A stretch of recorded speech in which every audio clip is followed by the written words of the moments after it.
कैसे हैं सब? बढ़िया। आवाज़ ही नहीं आ रही। बढ़िया, चलिए ठीक है।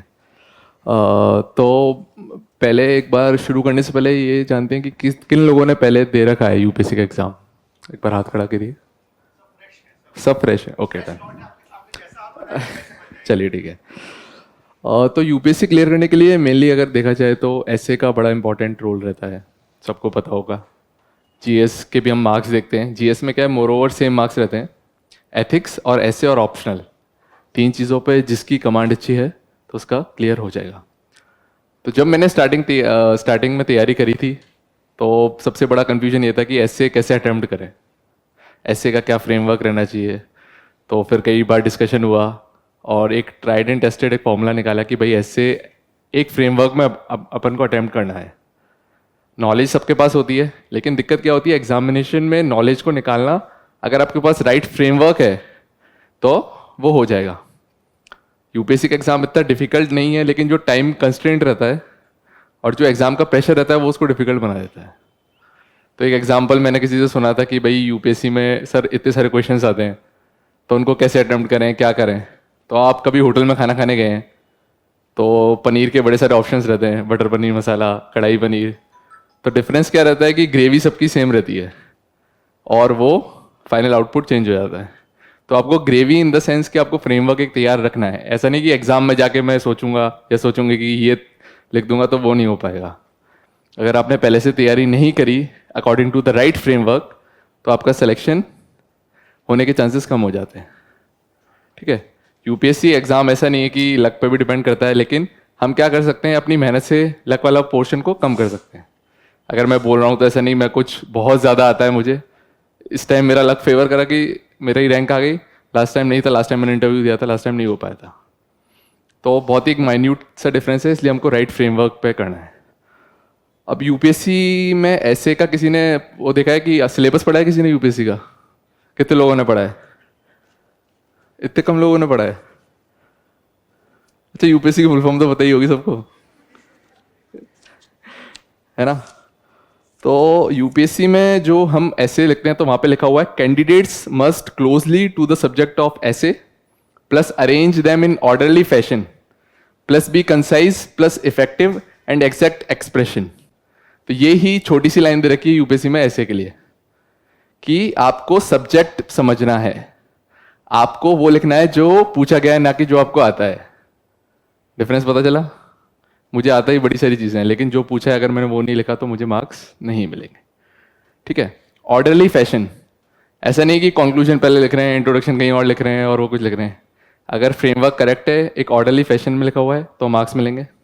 कंसाइज, टू द पॉइंट लिखना है, डिफरेंट डायमेंशंस कवर करने हैं, और इफेक्टिव एंड एग्जैक्ट एक्सप्रेशन, इतना ही दिया है यूपीएससी में। तो एक बहुत अच्छी डेफिनेशन है। अगर आपने इस हिसाब से लिखा तो आपके मार्क्स अच्छे आएंगे। ठीक है। देखिए, मोर ओवर 11.5 पन्ने होते हैं अपने पास। हम स्टार्ट करते हैं, एक, दो,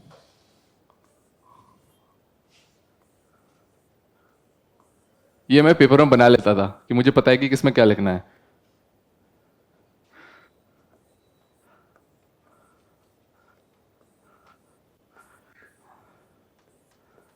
ये ऐसे में दो पेपर, एक ऐसे के पेपर में दो ऐसे लिखने होते हैं आपको। ठीक है। जो पहला यहाँ पे आपको लिखा रहेगा, इतने में क्वेश्चंस लिखे रहेंगे, 4 इंग्लिश में और 4 हिंदी में। ठीक है। आपको एक चूज करना है। सबसे पहले कैसे चूज करें? ऐसे का टॉपिक वो चूज करना है जिसमें आप पूरे कंटेंट लिख सकें। पहली बात, आपको समझ में आना चाहिए वो। भले ही ऐसा नहीं कि सब उस पर लिखने हैं तो आप सोच रहे हैं कि मुझे ज़्यादा नंबर चाहिए तो मैं किसी और पे लिखूं। नहीं, अगर आपके समझ में नहीं आया है तो दूसरा ऐसे अटेम्प्ट नहीं करना है। जो समझ में आया हो, भले ही वो बिल्कुल सिंपल हो, भले ही आपने उस पर 50 बार ऐसे लिखा हुआ हो, लेकिन ऐसा नहीं कि उसको ही अटेम्प्ट करना है, कोई और दूसरा ऐसे अटेम्प्ट नहीं करना है अगर आपको समझ में नहीं आ रहा है तो। ठीक है। अब 3 चीज़ें होती हैं, इंट्रो, बॉडी और कंक्लूजन। ये लगभग आपको 1.5 से 2 पन्ने में लिखना है। ये लिखना है बचे हुए 7 से 8 पन्ने में, और आखिरी के 2 पन्ने में लिखना है। ये एक ब्रॉड गाइडलाइन है। थोड़ा बहुत ऐसा नहीं कि इसे स्टिक करके रखना है, आधा पन्ना ऊपर नीचे हो सकता है, कोई दिक्कत नहीं है। लेकिन ब्रॉडली आपको ये फॉलो करना है। अब इंट्रो में क्या करना है, इंट्रो में मैं क्या करता था, 3 पैराग्राफ से लिखता था, 3 या ज़्यादा से ज़्यादा 4। तो ये पन्ना, दूसरा, और यहाँ तक मेरा इंट्रो खत्म हो जाता था। ठीक है, इंट्रो में क्या लिखना है, कोई टॉपिक आपको दे रखा है तो you can start that topic with a anecdote. Anecdote का मतलब पता है सबको? कुछ भी समझ में नहीं आ रहा है पूछ लेना। एनेक्डोट मतलब रियल लाइफ कोई स्टोरी हो, कोई सिनेरियो हो जो जिससे आप इंस्पिरेशन लेते हो। एक फिक्शनल भी आप स्टार्ट कर सकते हो, यहां पे आपकी कोट भी आ सकती है, यहां पे कुछ डेटा भी आ सकता है, और लास्ट में यहां पे एक्सप्लेनेशन आ सकता है टॉपिक का। लेकिन ये हमको अवॉइड करना है जितना हो सके, क्योंकि हमको थोड़ा सा इंटरेस्टिंग बनाना है। इसको बोलते हैं हुक। अगर आपने देखा है कि आप मछली पकड़ने जाते हो, किसी ने पकड़ी हो, कभी फिशिंग करी हो, तो हुक डालते हैं तो उसमें कुछ कांटे में कुछ लगाते हैं। नॉर्मली हुक डाल दिया तो मछली के पकड़ने के चांसेस कम हो जाते हैं। थोड़ा सा अट्रैक्टिव हमको रखना है, क्योंकि सब लिख रहे हैं, हमको उसमें कुछ ना कुछ वैल्यू इनपुट करना ही करना है। तो एनेक्डोट से स्टार्ट करना है या कोई फिक्शनल स्टोरी बनानी है। फिक्शनल स्टोरी आपने बना दिया कि वो हेल्थ की कोई सिचुएशन है, तो आपने कहा कि मैंने एक प्राइमरी हेल्थ केयर सेंटर में मैंने विजिट किया था, वहाँ पे ऐसी ऐसी सिचुएशन थी और उसको ये समस्या हो रही थी, ऐसे करके आपने एक ब्रॉड गाइडलाइन बना दी, कोई दिक्कत नहीं। तीसरा है कोट। कोट्स भी आपको याद करनी पड़ेंगी, है ना। कोई कोट आपने लिख दी जो टॉपिक से अलाइन हो रही हो। चौथा है डेटा एंड फैक्ट से भी स्टार्ट कर सकते हो। जैसे ह्यूमन डेवलपमेंट इंडेक्स की जो रैंकिंग थी 131 आउट ऑफ 180 है, तो आप इससे भी स्टार्ट कर सकते हो अगर कोई ह्यूमन डेवलपमेंट का क्वेश्चन हो कि ह्यूमन डेवलपमेंट इंडेक्स में इतनी रैंकिंग है, ये 3 ब्रॉड पैरामीटर्स पे होता है, mean years of schooling, health care, और एक और जो होता है, उससे हमें ये समझ में आता है। ठीक है, लास्ट है एक्सप्लेनेशन। एक्सप्लेनेशन एक तरह से जीएस का आंसर हो जाता है। कुछ भी समझ में नहीं आ रहा तो एक्सप्लेनेशन पे जाइए, नहीं तो हम इन पे स्टिक करते हैं। ठीक है, दूसरा पैराग्राफ होता है रीफ्रेजिंग। ठीक है, अब लास्ट ईयर के एक बार टॉपिक उठा लेते हैं। लास्ट ईयर का ऐसे का पेपर किसने देखा हुआ है? पढ़ा तो होगा कि क्या क्वेश्चन पूछे गए हैं। तो को प्रीवियस ईयर क्वेश्चन करके जाना, प्रीवियस ईयर क्वेश्चन बड़े इंपॉर्टेंट रहते हैं। ठीक है, एक मिनट। एक जो मैंने लिखा था, the time to repair the roof is when sun is shining.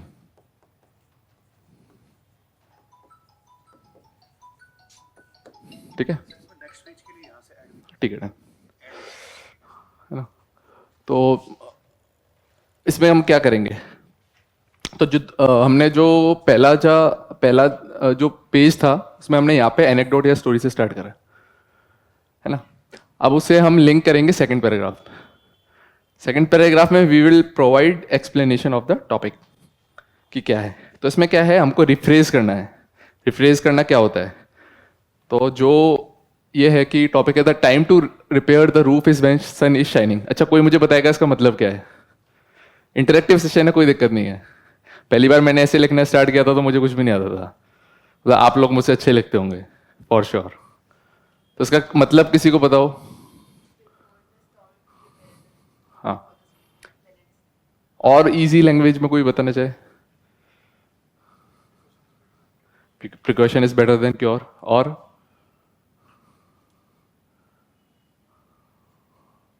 चलिए कोई बात नहीं। तो हमको क्या करना है, इसको ब्रेक कर लेना है टॉपिक को। The time to repair the roof is when sun is shining. ठीक है, स्टिक टू द टॉपिक जो पूछा गया है। आपको ऐसा नहीं करना है कि खाली आपने आधे पार्ट पे लिख दिया और आखिरी का आधा पार्ट है वो मिस हो गया। ठीक है, तो इसका मतलब है कि आप यहां पे लिख दीजिए कि जो प्रोएक्टिवली एक्शन जो होते हैं या जो प्रिवेंटिव चीजें होती हैं, ठीक है, इसका एक ब्रॉड सिनोनिम ये है। रिपेयर से मतलब क्या होगा अगर आप डिफरेंट डायमेंशंस में लेंगे? हाँ, टू रेक्टिफाई या फिर टू आइडेंटिफाई द एरर और टू फिक्स समथिंग। ठीक है, रूफ केवल एक फिजिकल रूफ नहीं, कोई भी आपकी कमियां हो किसी भी फील्ड में, वो आपके अंदर भी हो सकती हैं, वो बाहर भी हो सकती हैं, ठीक है। When the sun is shining, इस प्रेस से मतलब है कि when the time is correct, when you have abundant of resources. तो हमारे पास एक सिनोनिम हो गया कि हमने डिफरेंट कंटेक्स्ट में ले लिया इसको, ठीक है। तो अब हम नेक्स्ट पैराग्राफ में क्या करेंगे, हम इसको रिफ्रेश कर देंगे। I will write something like कि when the actions were taken proactively, when they were preventive, it will be able to help us in rectifying those mistakes when we have abundant of resources. इस तरह से मैंने एक paragraph लिख दिया different dimensions में। तो एक तरह से क्या हो गया कि एग्जामिनर के समझ में आ गया कि इसको पता है कि वो क्या लिख रहा है, ठीक है। रादर देन कनेक्टिंग समथिंग, मैंने एक एक वर्ड का, एक एक चीज का वो कर दिया। अच्छा, मैंने ऐसे में कैसे स्टार्ट किया था, स्टोरी मैंने लिखी थी। आपने एक क्रिकेट और एक एंट की स्टोरी सुनी होगी, किसी ने सुना हो, झिंगुर बोलते हैं, है ना।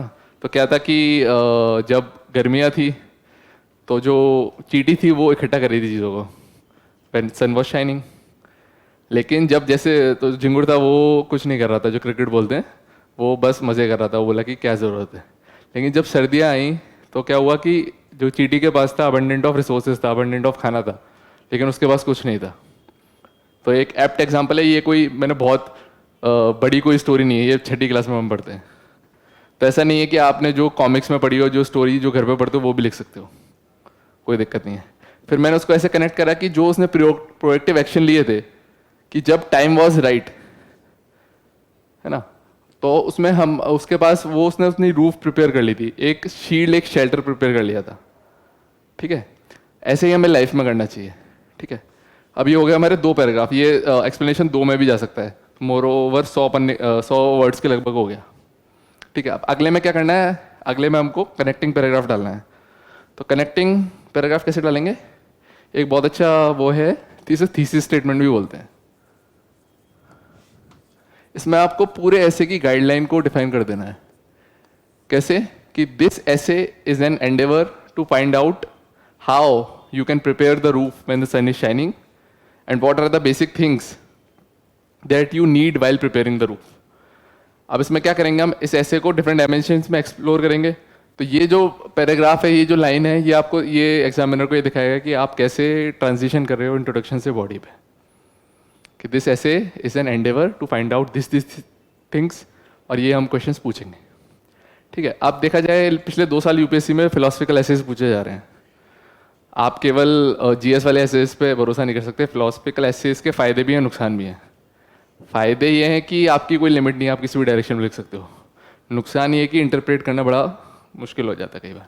तो बेसिक गाइडलाइन ये है कि अगर ये है टॉपिक, तो आप एक लेग यहाँ रखना है और दूसरे डायमेंशंस को कहीं भी एक्सप्लोर कर सकते हो, लेकिन ध्यान रखना है कि आपको एक जो पार्ट है वो स्टिक हो हमेशा व्हाट इज आस्क्ड। तो इसमें क्या करेंगे, बीच बीच में हम ऐसे के टॉपिक को बार बार पढ़ लेंगे। एक पन्ना लिखने के बाद में एक टॉपिक को दोबारा पढ़ लिया, कहीं हम भटक तो नहीं गए।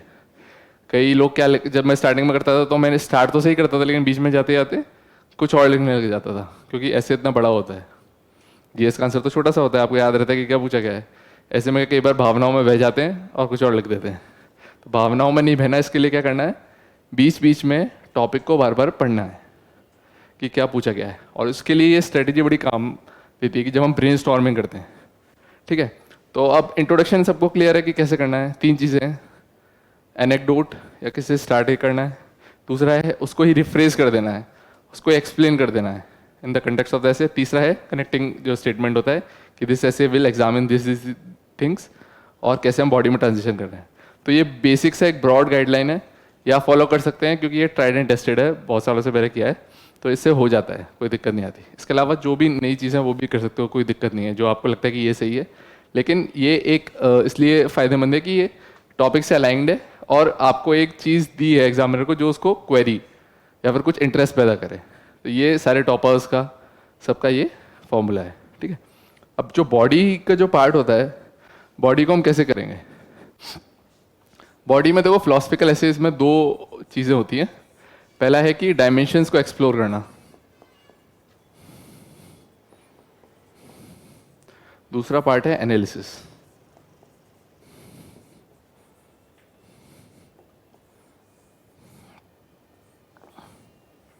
इसलिए बताया मैंने थीसिस स्टेटमेंट मतलब कि जो आप लिखने वाले हो उसका एक चीज़ होती है एंटीथीसिस। किसी को पता है एंटीथीसिस क्या होती है? चलिए बाद में बताएंगे। लेकिन आपको पहले डायमेंशंस बॉडी मैंने बताया था लगभग 8 पन्नों में होगी, 7 से 8 पन्नों में। तो डिफरेंट डायमेंशंस एक्सप्लोर करने उसमें होता है pastel, political, economical, social, technological, environmental और लीगल। ठीक है, ये सब चीज़ एक्सप्लोर कर सकते हो। कैसे करेंगे अब उस टॉपिक पे आ जाते हैं। The time to repair the roof is when the sun is shining. अच्छा, इसका इकोनॉमिकल और पॉलिटिकल एग्जांपल क्या हो सकता है? कोई कोई सोचिए, 2 मिनट के लिए टाइम दीजिए, ब्रेनस्टॉर्मिंग कीजिए कि क्या करेंगे क्या नहीं करेंगे। कुछ भी आपके मन में आ रहा हो, आपने जीएस पढ़ी होगी या फिर डेली लाइफ से एग्जांपल उठाइए।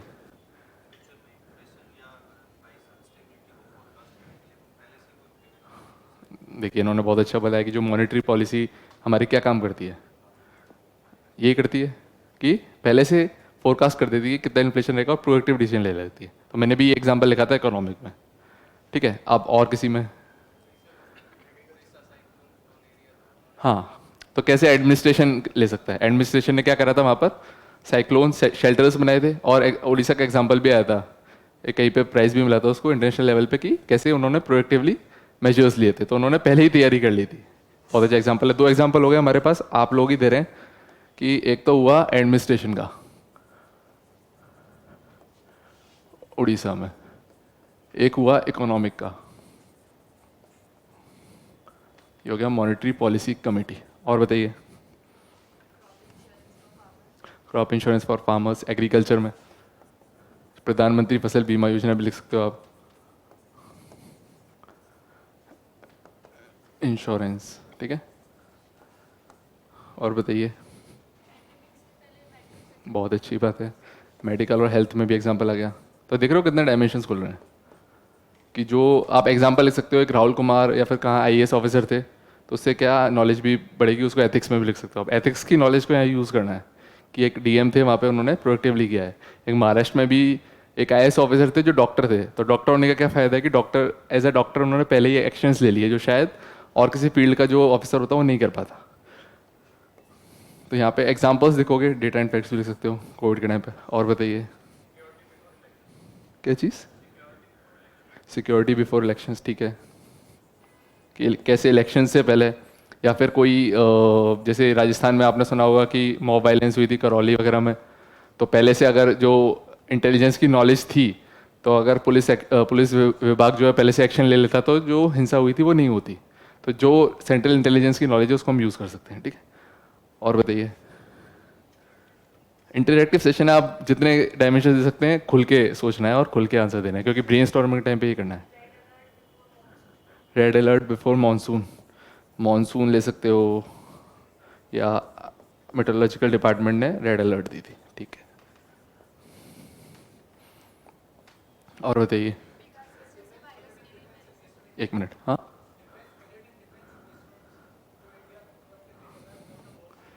ठीक है, तो ये सब चीज़ सिक्योरिटी में ही हम लिख सकते हैं, एक डायमेंशन है ना। तो ये डिफेंस एक्सपेंडिचर जो हम कर रहे हैं, डिफेंस में जो एक्शंस ले रहे हैं, या फिर जो हम चाइना का एग्जांपल भी दे सकते हैं, जो हम वहाँ पे इंफ्रास्ट्रक्चर बिल्ड कर रहे हैं, डीएसबीडी और रोड जो बिल्ड कर रहे हैं वो पहले से हम बिल्ड कर रहे हैं। आप कुछ बोल रहे थे? आईटी सिक्योरिटी में ट्राई कीजिए कि एक मल्टीपल डायमेंशंस कवर हो, तो हम इसमें करें। जैसे ज़्यादा 2 भी लिख सकते हैं, तो इसमें हम पेगासस का भी लिख सकते हैं। और बताइए? पेस्टल से सोचिए किसमें किसमें क्या क्या रहा है। क्या एक सबसे अच्छा तरीका है जीएस का? आपको यूपीएससी का सिलेबस याद है कैसे स्टार्ट होता है? ज्योग्राफी, फिर हिस्ट्री, हिस्ट्री ज्योग्राफी से स्टार्ट होता है GS1। ठीक है, फिर सोसाइटी आ जाती है, फिर पेपर 2 में आ जाते हैं गवर्नेंस, पॉलिटी में पॉलिटी गवर्नेंस हो जाता है, कॉन्स्टिट्यूशन लीगल प्रोविजंस आ जाते हैं। फिर GS3 में आ जाते हैं agriculture, economics, science and tech, security, फिर आगे एथिक्स। तो ये हमारे पास हो गए 10-15 डायमेंशन। तो उस डायरेक्शन में सोचना है, यूपीएससी का सिलेबस याद करो और डायमेंशन लिखते जाओ। बहुत छोटी सी चीज़ है लेकिन बहुत काम आती है। और बताइए?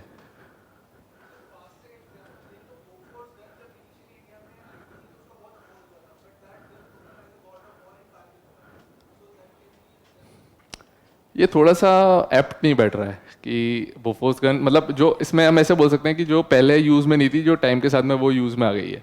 लेकिन बोफोर्स गन का मतलब सिक्योरिटी में आप एग्जांपल दे सकते हो, लेकिन एप्ट उसको आप फिर उसको लिखना इस तरह से कि बोफोर्स गन का जब आई थी तो उसका ये रोल था लेकिन अब यूज़ में आई है, तो उसको आप कैसे लिख रहे हो वो इंपॉर्टेंट है। लेकिन सिक्योरिटी में आपने अच्छे एग्जाम्पल्स दिए हैं, तो मेरे हिसाब से ज़रूरत है नहीं।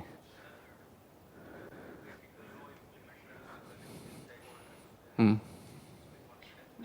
अच्छा एग्जाम्पल है, लीगल टर्म्स में दे सकते हो आप कि पहले एक जैसे फार्म लॉज आए थे, क्या दिक्कत हुई थी।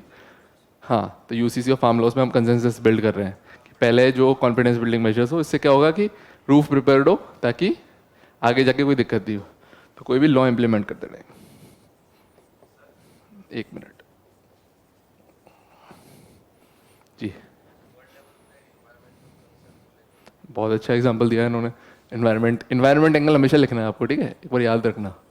इन्वायरमेंट एंगल में क्या होता है कि अभी ही हमारे पास टाइम है। आईपीसीसी की रिपोर्ट क्या कहती है कि this is the right time to take actions, बाद में नहीं होगा। ठीक है, तो 1.5 डिग्री सेल्सियस अगर टारगेट को मीट करना है तो this is only the right time. तो ये मैंने भी लिखा था कि this is the high time to meet something. और इसमें क्या आप रिपोर्ट्स भी डाल सकते हो, तो उससे लगेगा कि आपके पास डेटा वो बहुत है। कुछ भी चीज़ नई नहीं है इसमें, आप देख रहे हो ना कि आपको जो डेली लाइफ के एग्जाम्पल्स हैं और आपकी जो जीएस की नॉलेज है वही आ रही है काम में। और कोई कुछ बोलना चाहता है? सस्टेनेबल डेवलपमेंट, वो यहीं पे हम लिख सकते हैं सस्टेनेबल डेवलपमेंट गोल्स। ठीक है, और प्रिवेंटिव डिटेंशन लिख सकते हैं, बहुत अच्छी बात है। सिक्योरिटी में आ जाते हैं, प्रिवेंटिव डिटेंशन। ठीक है, और हाँ वो सब चीज़ सिक्योरिटी में आ जाएगी। ठीक है, और हो गया सबका। बहुत अच्छी बात है। देखो अर्थक्वेक आया था कल जयपुर में, कितने लोगों को याद है? इन्होंने आज के अखबार पढ़ के ही एग्जाम्पल बना दिया। अर्थक्वेक, ये बहुत अच्छे एग्जाम्पल्स हैं। ठीक है, आपको पता है कि आपकी डेली लाइफ में क्या हो रहा है। इसमें आप जयपुर का एग्जाम्पल भी ले सकते हो या कहीं का भी लिख सकते हो। ठीक है, अब टर्की में मैंने अखबार में पढ़ा था कि टर्की में एक शहर है एटना नाम का। वहाँ का, पूरी टर्की में आपने सुना होगा अर्थक्वेक आई थी, यहाँ पे हमने फोर्सेस भेजी थी वहाँ के लिए। तो वहाँ के मेयर ने क्या करा था कि पहले से ही उन्होंने जो बिल्डिंग कोड्स है उसको इम्प्लीमेंट किया था। इंडिया में भी है नेशनल बिल्डिंग कोड्स। तो बिल्डिंग कोड्स को इम्प्लीमेंट करने से क्या हुआ था कि वो सिटी में अर्थक्वेक आया था लेकिन वहाँ पे कभी लॉसेस नहीं हुए थे। तो ये बहुत अच्छा एग्जांपल है कि आप अगर पहले ही एक्शंस ले लेंगे तो आपका बाद में दिक्कत नहीं आएगी।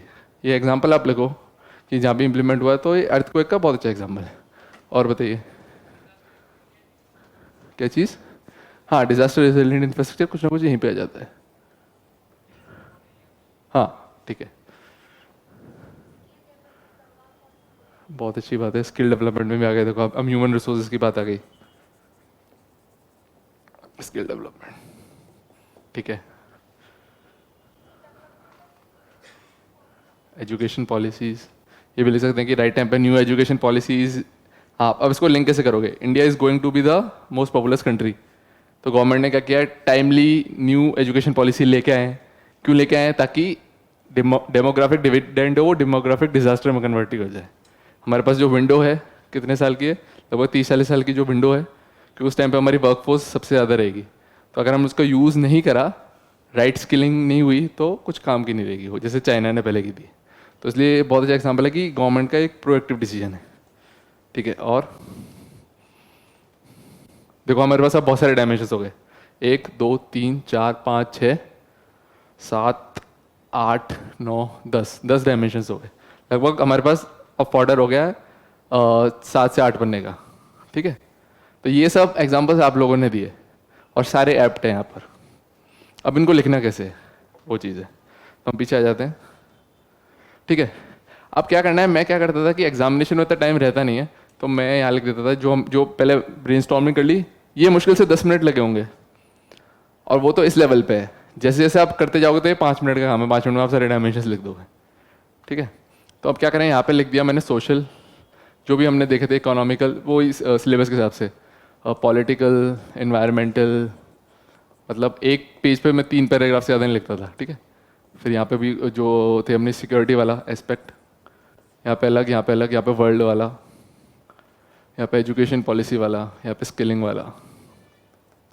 तो ये ब्रॉडली मैंने ऐसे लिख दिया। अब इसको कनेक्ट कैसे करना है? दो चीज़ होती है, फ्लो और कोहेरेंस।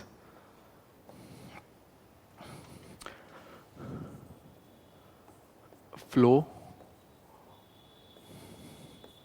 कोहेरेंस।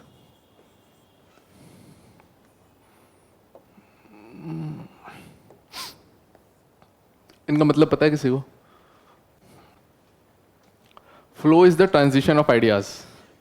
ये जीएस की तरह फॉर्डर हमने जीएस से ले लिया, लेकिन ये एक फ्लो है जो चलता जाएगा फ्रॉम पेज 1 टू पेज 11।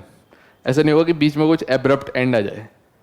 जैसे आप कोई कहानी या मूवी देख रहे हो, तो आपने मूवी स्टार्ट करी इंटरवल तक और फिर ख़त्म हुई, तो ऐसा थोड़ा है कि कोई ऐसे सीन है जो एंड वाला वो बीच में आ जाए तो एक तरफ से आप बोलोगे कि ये क्या हो गया है ना, वो चीज़ नहीं होनी चाहिए। तो फ्लो इसलिए मेंटेन है। और कोहेरेंस मतलब एक पैराग्राफ से दूसरे पैराग्राफ में स्विच करना है तो कैसे करें। ऐसे नहीं लगे एग्जामिनर को कि पॉलिटिकल के बाद में सीधा इकोनॉमिकल स्टार्ट हो गया। तो इसके लिए 2-3 तरीके हैं कोहेरेंस के लिए। या तो स्टार्टिंग ऑफ द पैराग्राफ में आप दिखा सकते हो, जैसे पॉलिटिकली, इकोनॉमिकली, सोशली, ये टर्म्स लिख के, ठीक है। तो इससे पता चलेगा एग्जामिनर को कि आप किस डायमेंशन को डील करोगे इस पर्टिकुलर पैराग्राफ में। दूसरा तरीका ये है कि हमने दिया एग्रीकल्चर और इकोनॉमी का एग्जांपल, तो हम एग्रीकल्चर वाले पैराग्राफ में एंड में लिखें कि इकोनॉमी वाले एग्जांपल में एट द एंड में लिखें कि economic principles has a huge impact on the agriculture policy of a nation.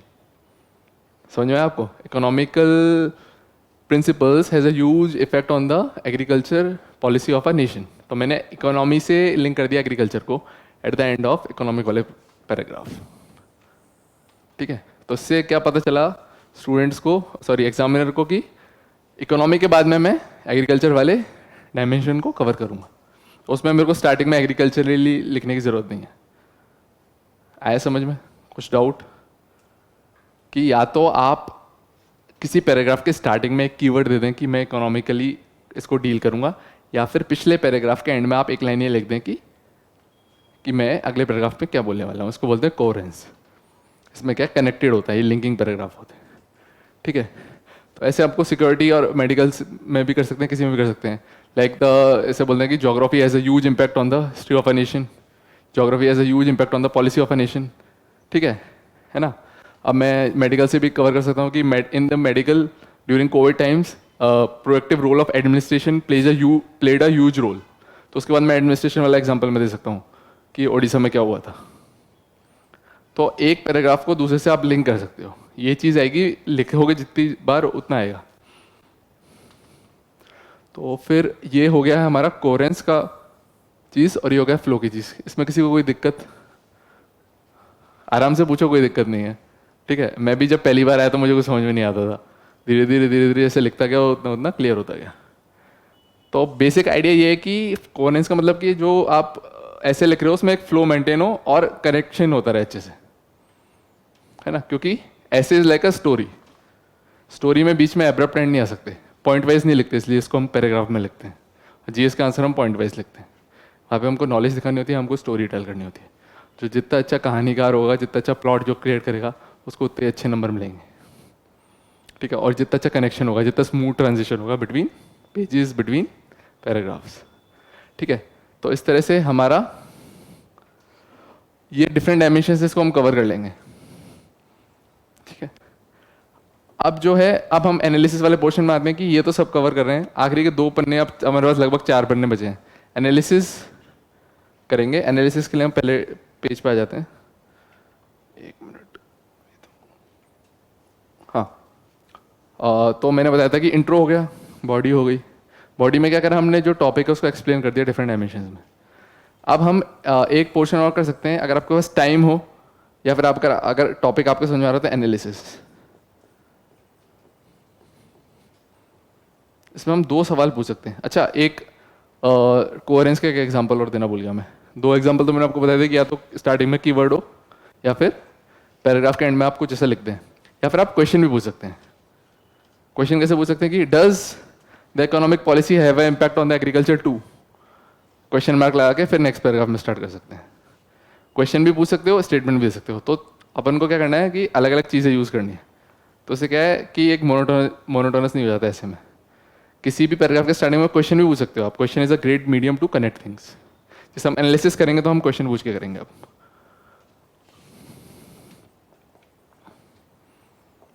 अब आपने क्या करा कि आपने एग्जामिनर को बता दिया कि the best time to repair the roof is when sun is shining. आपने इंट्रोडक्शन दे दिया एप्ट, आपने फिर उसको एक्सप्लेन कर दिया, फिर आपने थीसिस स्टेटमेंट से उसको कनेक्ट कर दिया, ठीक है। फिर आप आए बॉडी में, बॉडी में आपने क्या करा, डिफरेंट डायमेंशंस पे एक्सप्लोर कर दिया विद एग्जांपल्स विद डेटा। आपने आईपीसीसी की रिपोर्ट लिखी, आप एनवायरनमेंट में गए, आप इकोनॉमी में गए, तो एग्जामिनर को नॉलेज हो गई कि इसको आता है यार। आपके अब कितने 7 से 8 पन्ने आपके हो गए। अब एनालिसिस में 2 क्वेश्चन हम पूछ सकते हैं कि वाई और हाउ। तो आप क्वेश्चन पूछेंगे कि why it is it the right time to repair the roof when the sun is shining. क्यों जरूरी है रूफ रिपेयर करना, क्यों जरूरी है? तो रूफ रिपेयर करना क्यों जरूरी है ना? एक क्वेश्चन ये हो गया। दूसरा है कि हाउ, व्हाट विल डिसाइड कि आप सही तरह से रूफ प्रिपेयर कर रहे हो या नहीं कर रहे। ठीक है, ये एनालिसिस में थोड़े हमने डीप क्वेश्चंस पूछे, इसे नज इफेक्ट बोलते हैं, कि आपने एग्जामिनर का इंटरेस्ट जगा दिया। तो उसका स्टार्ट हम कैसे करेंगे, why it is important to repair the roof. इसमें मैंने एग्जाम्पल एक ह्यूमन एस्पेक्ट का भी लिख सकते हो, हमने एथिक्स का एग्जाम्पल नहीं लिखा था उसमें कि मतलब भगवान का एक एग्जाम्पल, एक दोहा लिखा था मैंने कि सुख में सुमिरन सब करें, दुख में सुमिरन सब करें, सुख में करे ना कोई, जो सुख में सुमिरन करे तो दुख काहे को होए। ये मैंने लिखा था, लेकिन मैंने ये इंग्लिश मतलब वैसे लिखा था कि दुख में सुमिरन सब करें, मतलब हिंदी नहीं लिखनी है आपको, और साइड में उसका इंग्लिश ट्रांसलेशन लिख देना है। ह्यूमन एस्पेक्ट में ये होगा कि जब आपके पास सब कुछ है, तब तो आप भगवान को ध्यान नहीं कर रहे हो, लेकिन जब आपके पास कुछ नहीं है, भगवान को ध्यान कर रहे हो। तो ये एग्जाम्पल भी यहाँ पे एप्ट हो जाता है। यहाँ आप एथिक्स का एग्जाम्पल ले सकते हो। तो ये कहाँ से आया था, ये आप सिलेबस से चलोगे ना यूपीएससी के, तो आपका एथिक्स का एग्जाम्पल भी आ जाएगा। ठीक है, ये एप्ट है। और एक ये ऐसा इंटरेस्टिंग एग्जाम्पल है, शायद वो किसी ने नहीं लिखा होगा, है ना, क्योंकि आप लोग भी बैठे हो, किसी के दिमाग में नहीं आया था। लेकिन ये जब भी होगा जब मेरे पास फ्रेमवर्क तैयार था कि मेरे को एथिक्स का या फिर दोहा या फिर ऐसा कोई चीज़ लिखनी है। ठीक है, तो why we should prepare the roof, क्यों करनी ज़रूरी है? आप लोग आंसर दीजिए। टू अवॉइड फ्यूचर, हाँ, तो फ्यूचर में कोई दिक्कत आए वो अवॉइड करने के लिए, और टू मिनिमाइज लॉसेस। ठीक है, और प्रिकॉशनरी बेसिस, और अवॉइड बॉटलनेक्स। तो ये आपने किया कि भविष्य की कोई समस्या उनको अवॉइड करने के लिए पहले एक अच्छा तरीका है। जैसे एक कोड मुझे याद नहीं आ रही कि bleed in practice and you will bleed less in war, मतलब practice in work harder in practice and you will bleed less in war. ठीक है, हाँ, sweat in practice and you will bleed less in war. तो पहले से जो जैसी तैयारी करेगा उसको उतना ही बाद में मेहनत कम करने की जरूरत पड़ेगी। बीच बीच में आप कोर्स भी डाल सकते हो, ठीक है, कोई दिक्कत नहीं। उससे क्या होगा, एक वैल्यू एडिशन होगा। तो जो दोहा बोला, जो कोड बोला, वो आप पहले से डाल सकते हो। तो आप why is it we should prepare roof, मैंने क्वेश्चन पूछ लिया। इसमें मैं 2 पन्ने से ज़्यादा नहीं लिखूंगा एनालिसिस वाले पोर्शन में, 1.5 से 2 पन्ने। पहले मैंने क्वेश्चन पूछ लिया कि why we should prepare roof, prepare roof. ठीक है, मैंने यहाँ क्वेश्चन पूछ लिया कि हमें रूफ क्यों प्रिपेयर करनी चाहिए। अब आपने जैसे एग्जांपल्स दिए कि ऑब्स्टिकल्स नहीं हो, बाद में बॉटलनेक्स नहीं हो, और बाद में कोई दिक्कत नहीं आए, तो हमने ये लिख दिया। ठीक है, and how, what are the guidelines कि हमको रूफ प्रिपेयर करते समय क्या चीज़ें ध्यान रखनी चाहिए। क्योंकि ऐसा थोड़ा कि हमने जाई और प्रिपेयर कर दी कि उसको लॉन्ग लास्टिंग कैसे बनाना है रूफ को। तो 2 क्वेश्चन मैंने पूछे कि क्यों चाहिए और उसको हम कैसे करें कि लॉन्ग लास्टिंग रहे। तो यहाँ पे आप वैल्यू एडिशन वैल्यू सिस्टम का एग्जांपल दे सकते हो। यहाँ पे एथिक्स का अच्छे से यूज़ करना है एनालिसिस वाले पोर्शन में, आइडियलिस्टिक बातें करनी है थोड़ी, कि the roof repairing should be guided by our values. जो हम रूफ प्रिपेयर कर रहे हैं वो वैल्यू सिस्टम से वैल्यू सिस्टम उनको गाइड करना चाहिए, और जो demand of the present time है उससे गाइड होनी चाहिए। ठीक है, अगर किसी फील्ड में इंफ्रास्ट्रक्चर हम डेवलप कर रहे हैं या फिर हम बात कर रहे हैं गुड गवर्नेंस की, तो they should be technologically driven. आज की डेट में ये उसकी प्राइम रिक्वायरमेंट है। ठीक है, तो लॉन्ग लास्टिंग रूफ जब भी होगी जब it would support the value system, it would support the present context, जो हमारे पास अभी जो डिमांडिंग है उसके हिसाब से हमको प्रिपेयर करना है। कि हमने रूफ बना ली तो वो 20-25 साल तो चलनी चाहिए ना। ऐसे नहीं कि आज हमने कच्ची रूफ बना ली और वो अगली 1 साल चल गई, अगली बारिश में हमको दोबारा बनानी पड़े, उसका कुछ यूज़ है नहीं। ठीक है, तो जो भी गवर्नमेंट मेजर्स ले रही है, जो भी आप कर रहे हो, वो एक लॉन्ग लास्टिंग इफेक्ट करना है। तो उसके लिए क्या क्या कर सकते हो, वैल्यू सिस्टम जो हमारे गाइड हो। इसमें आप एग्जांपल लिख सकते हो महाभारत का, रामायण का, किसी का भी लिख सकते हो, आपको कोई दिक्कत नहीं है। जितना आप उसको एनरिच कर सकते हो वो आप एथिक्स के पेपर से, जो आपका एथिक्स का फॉर्डर है वो आप यूज़ कर सकते हो। तो इसमें क्या, हमारे 2 पन्ने एनालिसिस में हो गए, 1.5 से 2 पन्ने।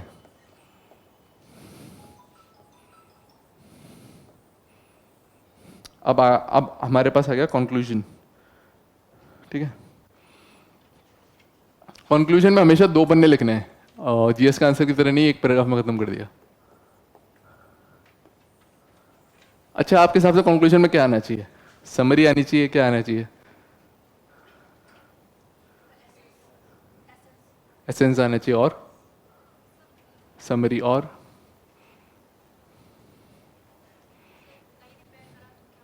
ये एंटीथेसिस का बात कर रहे हैं।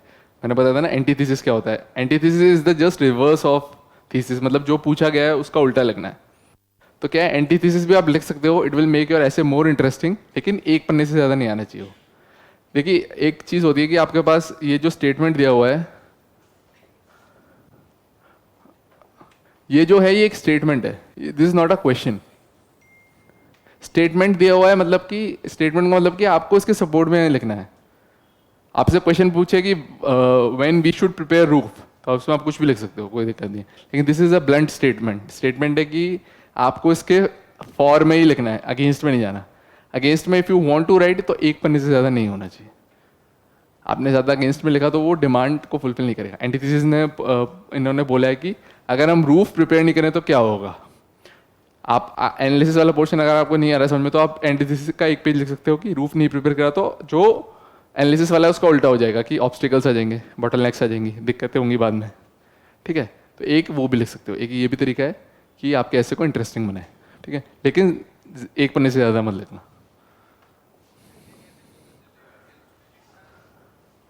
स्टेटमेंट बताया ना मैंने आपको, ये है कि the time to repair the roof is when sun is shining. देखिए, फिलोसफिकल एसेज जनरली एक जनरल ट्रूथ पे बेस्ड होते हैं, उनको आप डिनाई नहीं कर सकते।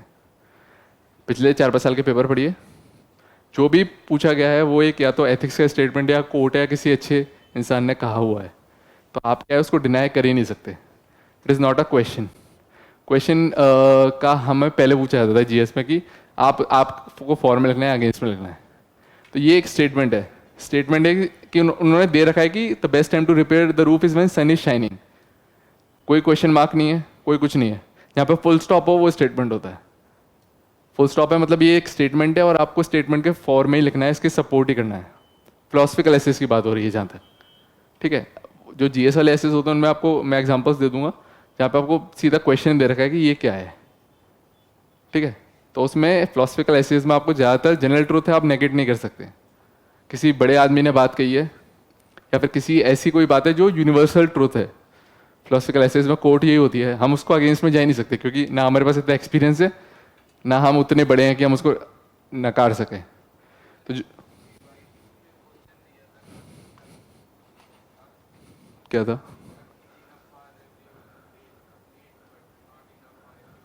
ठीक है,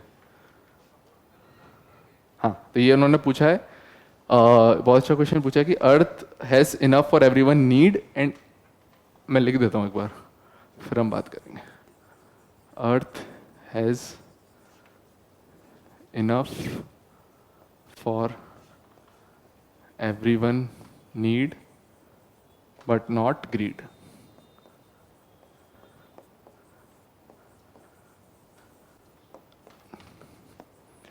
अब आप बताइए इसमें क्या लिखना चाहिए, अगर आप होते तो क्या लिखते? ग्रीड वर्ड नेगेटिव नहीं है। आप जो मैं जो बता रहा हूँ उनमें अंतर है। नेगेटिव मैं नेगेट करने का मतलब ये बोल रहा हूँ कि मेरे को इस स्टेटमेंट से उल्टा जाना है। इसमें ग्रीड भी दे रखा है, मेरे को ग्रीड पे भी मैं लिखूंगा और मैं नीड पे भी लिखूंगा, लेकिन मैं गांधी जी के स्टेटमेंट को सपोर्ट कर रहा हूँ। मतलब कि नीड नीड के लिए इनफ है और ग्रीड के लिए इनफ नहीं है, तो इसका मतलब मैं पूरे स्टेटमेंट को सपोर्ट कर रहा हूँ। ठीक है, मैं ऐसा नहीं बोल रहा कि गांधी जी ने जो कहा है वो गलत है। तो इसके लिए कैसे करेंगे? ऐसे अगर कंपैरिजन वाले ऐसे आए ना तो ये बड़े आसान होते हैं लिखने के लिए। एक पैराग्राफ आप लिखेंगे सपोर्ट में, एक पैराग्राफ लिखेंगे अगेंस्ट में। कैसे लिखेंगे? अच्छा, कोई एग्जांपल दीजिए इसमें कि नीड और ग्रीड का। बोलिए बोलिए। हाँ, रिसोर्सेज का इक्वल डिस्ट्रीब्यूशन, ठीक है। अच्छा, और पोर्टेबल वाटर बहुत अच्छा एग्जांपल है। वाटर मैनेजमेंट सिस्टम, ठीक है। तो इतने हो गए examples enough water management system. अच्छा, अब हम एग्जांपल्स देंगे, कैसे देंगे? अब मैं देता हूँ एनवायरनमेंट का एग्जांपल। अब हम कंपेयर करेंगे वेस्ट को भूटान से, ठीक है। पहले मैं लिखूंगा नीड वाला एग्जांपल कि भूटान ने क्या करा, वहाँ पर अभी कार्बन नेगेटिव कंट्री है, कि वहाँ पर इतनी अच्छी से उन्होंने ऑप्टिमाइज किया कि नीड तो फुलफिल हो गई है और उसके अलावा अबंडेंस है वहाँ पर। अगर उसको मैं कंपेयर करूँ किसी ऐसे नेशन से, फॉर एग्जांपल ईरान से करूँ या फिर किसी वेस्टर्न नेशन से करूँ, तो वहाँ पे क्या करा कि इन्होंने एक्सप्लॉइट इतना करा। तो उसमें क्या करूँगा, नीड में मैं एग्जांपल लिखूंगा भूटान का, फिर मैं लिखूंगा on the contrary this nation has done this, तो which shows that greedy part of the nature of the humans, ठीक है। अब ऐसे मैं इकोनॉमिक एस्पेक्ट में चला जाऊंगा कि इकोनॉमिक एस्पेक्ट में भी अगर हम फैमिली में रिसोर्सेज का कैसे यूज़ करते हैं, तो अगर नीड ही फुलफिल हो तो ठीक है, लेकिन अगर अगर उसका हम ओवर एक्सप्लॉइटेशन करते हैं तो ग्रीडीनेस आ जाती है। इसको कैसे रिलेट करेंगे? करप्शन से रिलेट करेंगे। करप्शन परसेप्शन इंडेक्स में अफगानिस्तान, केन्या, इनके जो स्कोर है बड़ा नीचे आता है, क्योंकि वो ग्रीड वाले पोर्शन में है। अगर हम इसको कंपेयर करेंगे स्कैंडिनेवियन कंट्रीज से, फिनलैंड, नॉर्वे से, ठीक है, तो मैं दोनों पार्ट्स दिखा रहा हूँ, लेकिन मैं पूरे स्टेटमेंट को सपोर्ट ही कर रहा हूँ। मैंने कभी ये नहीं बोला कि उनका स्टेटमेंट गलत है। मैं नीड वाले पोर्शन पे भी लिख रहा हूँ, मैं ग्रीड वाले पोर्शन पे भी लिख रहा हूँ। जहाँ भी फुल स्टॉप है, गांधी जी या फिर ऐसा कोई, मतलब जो भी फिलोसफिकल की कोट्स हैं वो किसी बड़े आदमी ने कही है, आप उसको अगेंस्ट में नहीं जा सकते। जैसे मैं बताता हूँ, लास्ट टाइम मेरे साथ गलती क्या हुई थी, मैं अगेंस्ट में गया था जो एंटीथेसिस वाले में, और मेरे मार्क्स कम आए थे। अब द क्वेश्चन था कि the process of self discovery has been technologically outsourced.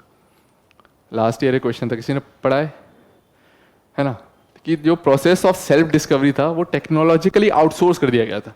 इसका मतलब ये है कि अब जो सेल्फ डिस्कवरी है वो टेक्नोलॉजी की मदद से हो रही है। इसका मतलब ये है, मैंने क्या लिखा था कि मैं थोड़ा एक दो दिन पहले फिलोसफिकल चीज़ें ज़्यादा बढ़ गया था, मैंने सोचा कि ये तो हो ही नहीं सकता। मैंने लिखा था कि सेल्फ डिस्कवरी तो टेक्नोलॉजिकल मीन से हो नहीं सकती, तो मैंने उल्टा लेके आया था और मेरे मार्क्स नहीं आए थे। तो टेक्नोलॉजिकली आउटसोर्स कर दी गई, मतलब कि आज की डेट में आप एलेक्सा, सिरी, इनकी मदद से आप बोल सकते हो कि हमें कहानियाँ सुनाइए, बच्चों को कहानियाँ सुनाते हैं। तो इस मदद से सेल्फ डिस्कवरी का जो मीडियम है वो टेक्नोलॉजिकली आउटसोर्स कर दिया गया। आपको इसको सपोर्ट ही करना है, ये एक स्टेटमेंट है, नेगेट करना ही नहीं है। मैं नेगेट करके आया था और मेरे मार्क्स नहीं आए थे। हाँ, तो ये स्टेटमेंट को आप सपोर्ट ही कर रहे हो, आप नीड के लिए भी लिख रहे हो, आप ग्रीड के लिए भी लिख रहे हो, आप ऐसा कुछ नहीं लिख रहे जो पूछा नहीं गया हो। इसमें आपको, क्योंकि इसमें कंपैरिजन चलेगा, ऐसे कई टॉपिक्स आते हैं जिसमें आप कंपैरिजन नहीं करोगे तो काम नहीं चलेगा। एक पैराग्राफ, इसमें क्या डायमेंशंस कम हो जाएंगे, लेकिन क्योंकि एक डायमेंशंस के दो पैराग्राफ बन गए। एनवायरनमेंट का आपने एग्जांपल दिया तो सपोर्ट में भी दिया, नीड वाला भी दिया और ग्रीड वाला भी दिया, ठीक है। लेकिन आपने जो पूछा है वही लिखा, आपने नीड भी लिखी, आपने ग्रीड भी लिखी, आपने उल्टा नहीं लिखा। जैसे मैंने लास्ट ईयर करा था कि टेक्नोलॉजिकली आउटसोर्स है, तो मुझे लिखना था कि टेक्नोलॉजिकल मीडियम की मदद से कैसे सेल्फ डिस्कवरी हो रही है ना। लास्ट ईयर मैंने ये नहीं लिखा था, मैंने लिखा था कि ये तो हो ही नहीं सकता, ये क्या बात है, एलेक्सा सिरी की मदद से थोड़ा हम सेल्फ डिस्कवरी कर सकते हैं, फिर तो सभी कर देते, खुद मेहनत करनी पड़ेगी, ठीक है। आपको क्या लिखना था उस ऐसे में कि एलेक्सा सिरी की मदद से हो सकती है, मेजर चंक जो है ऐसे का उससे आता 70%, लेकिन आपने ये भी लिखना था कि it is not the only medium. आज की डेट में हम योगा करें, ध्यान करें, उनके थ्रू भी हो सकती है। तो जैसे जैसे सोसाइटी बढ़ रही है, जैसे जैसे टेक्नोलॉजी आ रही है, हम उसके हिसाब से अडेप्ट हो रहे हैं। तो ये एक तरह से मध्यम मार्ग पे चला गया, ये ऐसे ठीक है। अगर आपने उल्टा कर दिया कि ये नहीं हो सकती है और फिर आप ये लिखो, तो वो फिर एग्जामिनर नंबर नहीं देगा। देखो ऐसे में कितना भी सिंपल लिखो, डेली लाइफ के एग्जाम्पल लिखो, लेकिन थीम में से मत करना। कोई हाई फाई चीज़ें लिखने की जरूरत है नहीं, लेकिन थीम जो पूछा गया है वो लिखोगे तो नंबर आएंगे, एवरेज और गुड मार्क्स आएंगे। और एक्स्ट्राऑर्डिनरी मार्क्स किससे आते हैं, वो तो एग्जामिनर के मूड पे भी डिपेंड करता है, उस दिन आपकी कहाँ चेक हो रही है कॉपी, सब कुछ डिपेंड करता है। लेकिन गुड मार्क्स और आज के इस साल का आप स्कोर देखोगे तो 60-70 नंबर बहुत लोग हैं, 70-80 नंबर है ऐसे में। कईयों का सिलेक्शन क्यों नहीं हुआ, केवल उनके ऐसे में कम मार्क्स हैं, बाकी उनके जीएस में बहुत अच्छे मार्क्स हैं, ऑप्शनल में बहुत अच्छे मार्क्स। मैं पर्सनली बहुत लोगों को जानता हूँ, उन्होंने क्या करा था, बस थीम मिस कर दी थी। मतलब पिछले 2-3 साल में ऐसे कुछ एक्स्ट्राऑर्डिनरी मार्क्स नहीं आ रहे। अब 120 is a very good score, क्योंकि औरों के स्कोर को देखते हुए 70-80 ऐसे नंबर आ रहे हैं। तो हमको क्या करना है कि हम भले सिंपल भाषा में लिखें, हमें कुछ भी नहीं आता हो, लेकिन थीम जो पूछा गया है उस पर ही लिखना है। कोई ज़्यादा करने की ज़रूरत है नहीं, ना इतना टाइम होता है, थोड़ी बहुत चीज़ें वैल्यू एडिशन हो सकती है, लेकिन थीम को मिस मत करना। इसलिए बोला गया है कि जो टॉपिक आप सेलेक्ट करो वो बहुत इंपॉर्टेंट है। जो टॉपिक आप सेलेक्ट करो उस पर आप इतना लिख सको कि 8-10 पन्ने होते हो, ठीक है। तो हाँ, कंक्लूजन की बात कर रहे थे, एंटीथेसिस की बात हो गई थी। एनालिसिस लिख सकते हो, एंटीथेसिस लिख सकते हो। इंट्रोडक्शन, बॉडी, एनालिसिस वाला पोर्शन, फिलोसफिकल ऐसे की बात हो रही है क्योंकि पिछले 2 साल से फिलोसफिकल पूछे हैं। एंटीथेसिस लिख सकते हो, लेकिन 1 पन्ने या 1.5 पन्ने से ज़्यादा मत लिखना, ठीक है, वो अगेंस्ट चला जाता है। अब कंक्लूजन में क्या लिखना है, 2 पन्ने हमारे पास।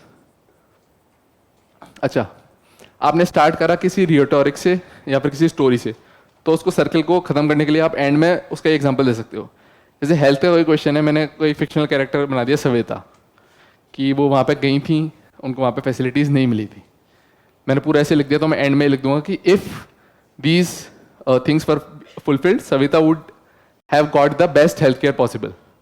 तो कैसे मैं घुमा के एक सर्किल कंप्लीट कर दिया, तो एग्जामिनर को लगेगा कि उसने वहाँ से बात की थी और वो वहाँ पे लाके ख़त्म कर दिया, फिर से कंप्लीशन आ गया, ठीक है। अब मैंने गांधी जी की किसी कोट से स्टार्ट करी या फिर किसी भी एनेक्डोट से स्टार्ट करी, तो एंड में लिख दूंगा कि if these things were have been done then Gandhi ji's dream would have been fulfilled, last paragraph में। तो क्या हुआ कि स्टार्टिंग की एनेक्डोट या स्टोरी को आपने कंप्लीशन करके एंड में कर दिया, तो एग्जामिनर को लगेगा कि ऐसा नहीं करना है स्टार्टिंग में सविता करी थी एंड में राम आ जाए। कई लोग भी ऐसा कर देते हैं कि भाई स्टार्ट तो किसी और से करा था, सविता का कविता हो जाए, ठीक है। स्टार्ट जिससे भी करनी है ना, एंड में वही खत्म करना है, ये बात ध्यान रखना। नहीं, मेरे दोस्त ने करा था एग्जाम्पल, हम तो साथ में तैयारी करते थे, तो एंड में नाम चेंज हो गया था। तो जिससे स्टार्ट करिए वो आप कर सकते हो फिक्शनल स्टोरी में। ये तो मैं अभी मैं बताऊंगा 1.5 पन्ने में से जो 2 पेजेस है ना, उसमें से मैं लास्ट पैराग्राफ बता रहा हूँ, ठीक है। लास्ट पैराग्राफ में ये कर सकते हो। लास्ट पैराग्राफ में क्या होगा, एक समरी आएगी ब्रीफ, जो रिफ्रेज हमने स्टार्टिंग में कर थे ना, हमने बहुत सारे सिनोनिम्स लिखे थे उसके, तो 2-3 सिनोनिम वहाँ पे रख देना, 2-3 सिनोनिम में रख देना, क्रक्स ऑफ द स्टोरी आ जाएगी। तो उसमें क्या है, ये भी आ गया और जो नाम था वो भी आ गया। साथ में किसी कोट या स्टोरी से खत्म कर सकते हो। कोट्स आपको अच्छे से तैयार करनी पड़ेंगी, है ना।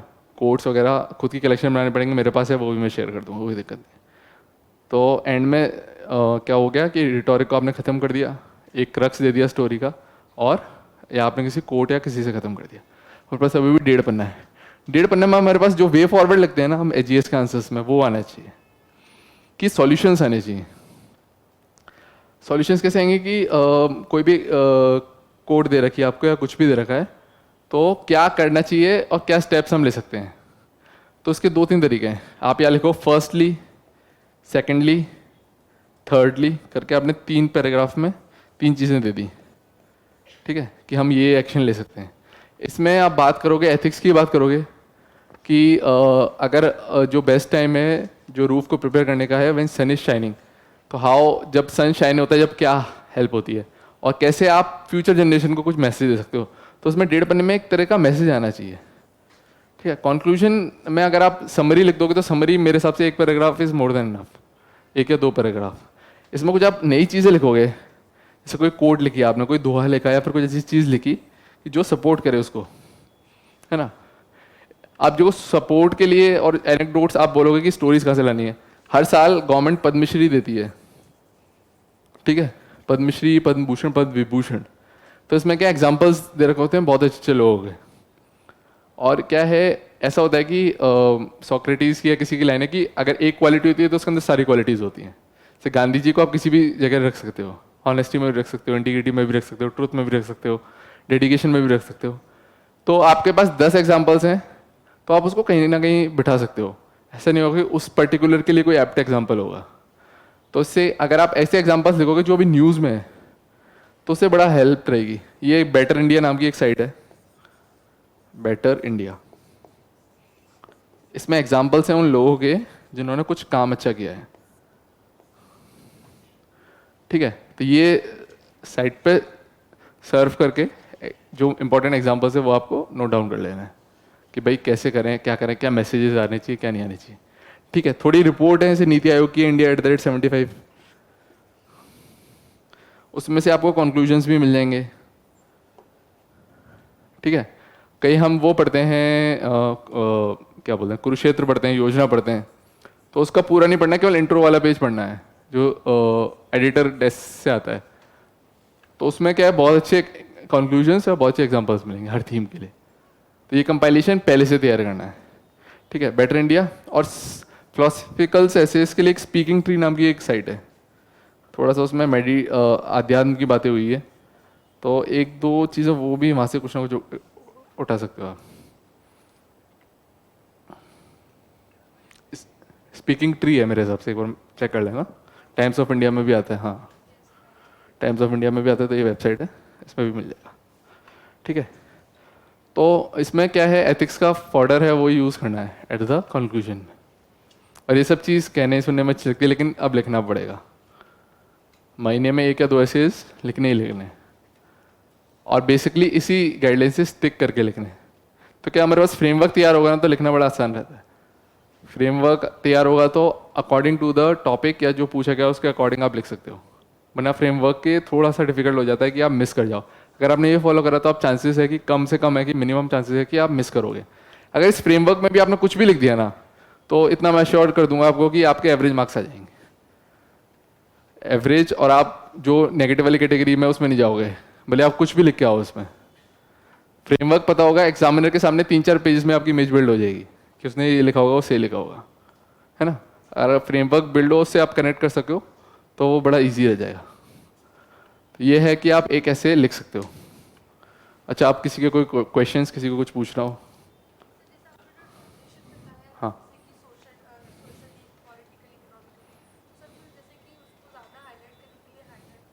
नहीं नहीं, कर सकते हो आप, हाँ अंडरलाइनिंग कर सकते हो, कोई दिक्कत नहीं है। मतलब हाईलाइट करने के लिए कोई अलग पेन लेने की जरूरत है नहीं, तो टाइम होता नहीं, केवल अंडरलाइन कर, हाँ।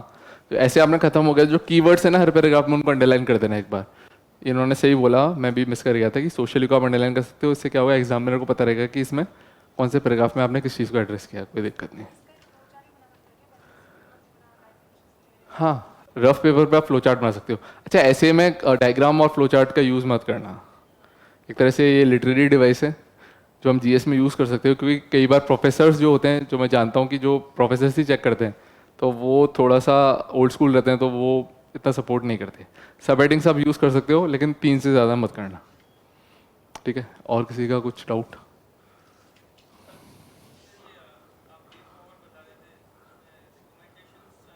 हाँ, रिकमेंडेशन से डालनी पड़ेगी, कोई कमेटी की अच्छी रिकमेंडेशन है वो डाल सकते हो, किसी रिपोर्ट पे आपने पढ़ा है वो डाल सकते हो, आपने कोई एडिटोरियल में अच्छी चीज़ पढ़ी है वो डाल सकते हो। मतलब एक तरह से पॉजिटिव आपको करना है कि हमारा देश आगे जाके कैसा हो।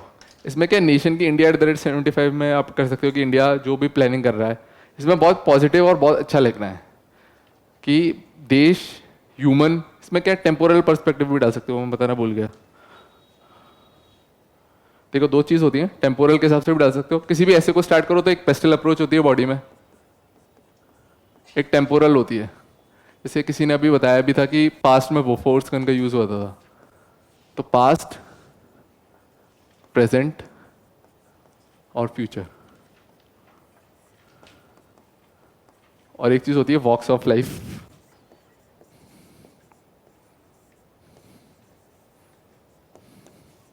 इंडिविजुअल, सोसाइटी,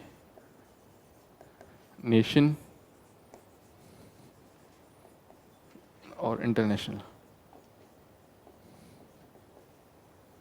ठीक है। अब आपने पूछा था कि कैसे करेंगे। अब जो मैं पूरा जो ऐसे है उसको मैं मैसेज देना है, तो मैं पहले 4 पैराग्राफ में इंडिविजुअल के लिए दूंगा। अगर प्रिपेयर कर ली रूफ, तो क्या ट्रांजिशन हो जाएगा, किसी एग्जांपल लिख सकता हूँ। फिर सोसाइटी के लिए भी दे सकता हूँ, मतलब ऐसा नहीं है कि स्ट्रिक्टली इसको फॉलो करना है, इंडिविजुअल सब नेशन भी जा सकते हो, कोई दिक्कत है नहीं, ब्रॉड है। नेशन के लिए मैं इंडिया @75 रिपोर्ट को कोट कर सकता हूँ कि ऐसे पता है कि अगर हमने अभी अभी ये तैयारी कर ली तो हमारा देश आगे जाके कैसा होगा, है ना। इंटरनेशनल लेवल पे भी कि अगर पीस और ये सब चीज़ SDGs वगैरह फॉलो कर लिए, तो internationally, globally, world would be a much better place to live in after these many years. अभी it is the right time to prepare, ये चीज़ें। तो ये एक तरह से अच्छी चीज़ हो गई। ऐसे टाइम के हिसाब से भी कर सकते हो। अच्छा, पेस्टल पेस्टल किसी को समझ में नहीं आता, टेम्पोरल भी कर सकते हो कि पहले ये था, अब ये है, फ्यूचर में ये होगा। डायमेंशंस बहुत सारे हैं, कहीं पे भी कोई भी कवर कर सकते हो, लेकिन ऐसा नहीं है कि बीच में आपने पेस्टल घुसा दिया। पहले इसको खत्म कर लो, फिर वहाँ पे चले जाओ, या फिर पहले उसको कर लो फिर यहाँ पे आ जाओ, डायमेंशंस की आपको कमी लगे, ठीक है। और किसी का कोई डाउट?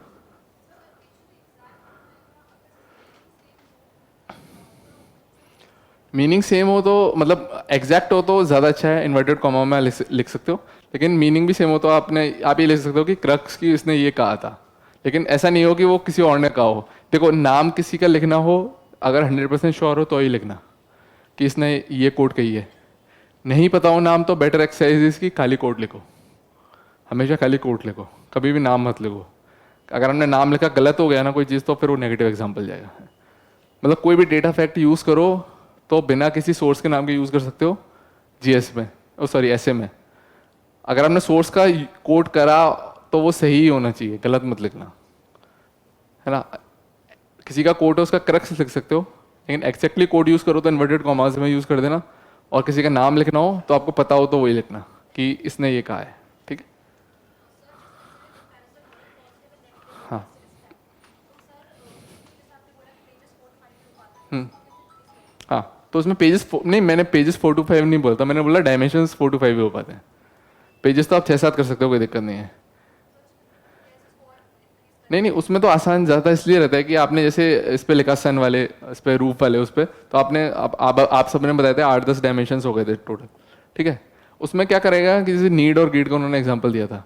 जब तक आप खाली नीड पे लिखते, आप कई लोग ऐसा करते हैं कि पहले नीड का उन्होंने पूरा लिख दिया, फिर ग्रीड का लिखा, तो मेरे हिसाब से वो इतना अच्छा नहीं रहेगा, क्योंकि आप लिंक नहीं कर पा रहे हो, पूरा जो कोट है उसको लिंक नहीं कर पा रहे हो। इससे अच्छा कि आपने इन्वायरमेंट का एक एग्जाम्पल लिखा, फिर आपने नीड लिख दी, फिर अगले एग्जाम्पल में लिख दिया कि ऑन द कॉन्ट्ररी, फिर आपने ग्रीड लिख दी। फिर आपने जब आप फिर आपने हेल्थ का लिखा, फिर आपने नीड लिख दी, फिर आपने ग्रीड लिख दी। तो इसमें क्या है, इसमें तो आप ज़्यादा कर सकते हो उल्टा, क्योंकि आपके पास एक पैराग्राफ ये जो पोर्शन है ना, ये आपके पास एक्स्ट्रा है, तो इसमें आप 4-5 डायमेंशन से काम चल सकता है। आप इसमें उल्टे 10-12 पन्ने भर सकते हो, कोई दिक्कत नहीं है इस हिसाब से, ठीक है। हाँ, इंट्रो से बॉडी वाला ट्रांजिशन। इंट्रो से बॉडी वाला ट्रांजिशन दो तरीके से हो सकता है। एक तो थीसिस स्टेटमेंट जो मैंने बताया था। थीसिस स्टेटमेंट कहाँ से आएगा कि आपको बॉडी का पूरा पता है, आपको एनालिसिस के क्वेश्चंस भी आपने पूछा कि मैं 2 क्वेश्चंस पूछूंगा, तो इसमें ही हम सन वाले में ही बोलते हैं कि this essay, in this essay we will explore how it is good to repair roof across the different dimensions, ठीक है, फुल स्टॉप। फिर आप क्वेश्चन लिखोगे, why is it necessary to prepare the roof, and in this essay we will explore that what are the measures that you need to take while preparing the roof। तो ये क्या है, एक तरह से स्टोरी हो गई। डिस्क्लेमर जो होता है ना, टीजर और ट्रेलर इसको आप बोलते हो, कि एग्जामिनर को पता है कि इसने रूफ की बातें करी और इसकी बातें करी है, तो इससे एक पॉजिटिव ये सेट हो जाएगा कि अगर आप बीच में कहीं भटक भी जाओ तो उसको पता है कि एक स्टार्टिंग में इमेज सेट हो गई कि आप इसके अकॉर्डिंग ही लिखोगे। तो ये एक ब्रॉड चीज़ है। कई लोग थीसिस लिखते भी हैं, कई लोग नहीं भी लिखते। कई लोग सीधा ट्रांजिशन करेंगे बॉडी में, कि आपने एनेक्डोट या स्टोरी दे दी एक पैराग्राफ में, फिर दूसरे में आपने एक्सप्लेनेशन दे दिया, फिर तीसरे में आपने सीधा ट्रांजिशन कर दिया, वो भी कोई दिक्कत नहीं है। लेकिन ये स्टार्टिंग में लिखना चाहिए मेरे हिसाब से, ठीक रहता है। अपने वर्ड्स में लिखना है कि this essay we will explore this, या this is an endeavour, this is an journey to explore these things. आपने बता दिया कि एक स्टोरी, एक जर्नी है जो आप 11 पन्नों में लिखोगे, ठीक है। हाँ, देखिए, 2 चीज़ें मैंने बताई थी कि आपने इकोनॉमिक एक चीज़ में लिख दी या फिर सोशली लिख दी। स्टार्टिंग करोगे इकोनॉमिकली टू लिख दिया आपने, फिर आप लिख दोगे कि कैसे होता है। तो फ्लो इसलिए मेंटेन हो गया कि आपने सोशली के बाद इकोनॉमिकली में जंप किया, तो नेक्स्ट पैराग्राफ के स्टार्टिंग में आपने ये दे दिया। पहली चीज़ ये हो गई। दूसरी चीज़ की आप उसमें एंड में भी लिख सकते हो कि economic policies has a huge impact on the society. तो मैंने इकोनॉमी का लिखा, फिर मैंने एंड में एक लाइन दे दी इकोनॉमी वाले पैराग्राफ में कि economic policies has a huge impact on the society. फिर अगले पैराग्राफ में मुझे सोशली लिखने की जरूरत नहीं है, अगले पैराग्राफ में मैं डायरेक्ट स्टार्ट करूंगा, क्योंकि मैंने पहले पैराग्राफ के एंड में हिंट दे दी है। तीसरी चीज़ मैं लिख दूंगा कि, या उसके एंड में मैं ये भी लिख दूंगा कि does economic policies have any impact on the society question mark. 3 चीज़ हो गई। या तो मैं स्टार्टिंग में कीवर्ड इंडिकेट कर दूं, या फिर मैं उस पैराग्राफ के एंड में एक स्टेटमेंट दे दूं, या फिर मैं उस पैराग्राफ के एंड में एक क्वेश्चन पूछ लूं। तो इससे क्या होगा कि एग्जामिनर को ये पता चलेगा कि आप इस पैराग्राफ में आपने इकोनॉमी की बातें करी है, आप नेक्स्ट पैराग्राफ में एक तरह से सोसाइटी की बातें कर रहे हो, ठीक है। 3 चीज़ें होती हैं। अच्छा, और किसमें? हाँ। हम्म। हम्म। किस मतलब इंट्रो में लिखना है, कहाँ लिखना है आपको? बॉडी में हाँ लिख सकते हो, लेकिन जो टॉपिक है उससे लिंक होना चाहिए। कुछ भी लिख सकते हो आप, देखो ऐसे में स्काई इज द लिमिट, ये कुछ भी नहीं है, आपके मन में आए जो लिख सकते हो, लेकिन क्रक्स ऑफ द स्टोरीज जो पूछा गया है अगर वो उसको समझा पा रहा है तो आप उसको लिख सकते हो।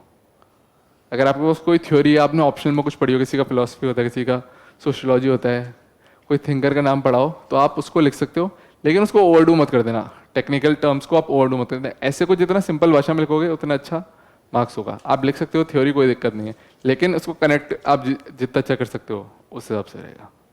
ठीक है, और किसी का कोई डाउट? पर्सनल थॉट्स आप जो एथिक्स और ह्यूमन इंटरफेस वाले उसमें लिख सकते हो, लेकिन पर्सनली जो आप मानते हो मेरे हिसाब से नहीं लिखना चाहिए। हाँ। हाँ, वे फॉरवर्ड एक तरह से क्या है, एक्सटेंशन है, कोई भी आप उसका करो, अपना भी लिख सकते हो, ऐसी कोई दिक्कत है नहीं, लेकिन कोई ऐसा ओपिनियन मत लिख देना जो एक तरह से कॉन्ट्रैक्ट कर जाता हो पूरे स्टेटमेंट को। आपके पर्सनल थॉट्स ही आएंगे, आप जो लिख रहे हो सारा पर्सनल थॉट ही है, आप उसको बस घुमा फिरा के लिख रहे हो, वो कोई दिक्कत नहीं है, लेकिन ऐसी कोई चीज़ मत लिख देना कि कोई यूनिवर्सल ट्रूथ नहीं हो। या फिर ये मत लिख देना कि I have said this quote, समझ रहे हो कि मैंने ये कोट बनाई है और मैंने ही लिख दी है। कोट लिख दो लेकिन अपना नाम मत लिखो उसको। कोई आपने कहीं से पढ़ा हो तो उसको लिख दो, लेकिन ये मत लिखना कि मैंने कही है, तो वो फिर वैलिड नहीं रहेगा। ठीक है जी। हम्म। हम्म। हम्म।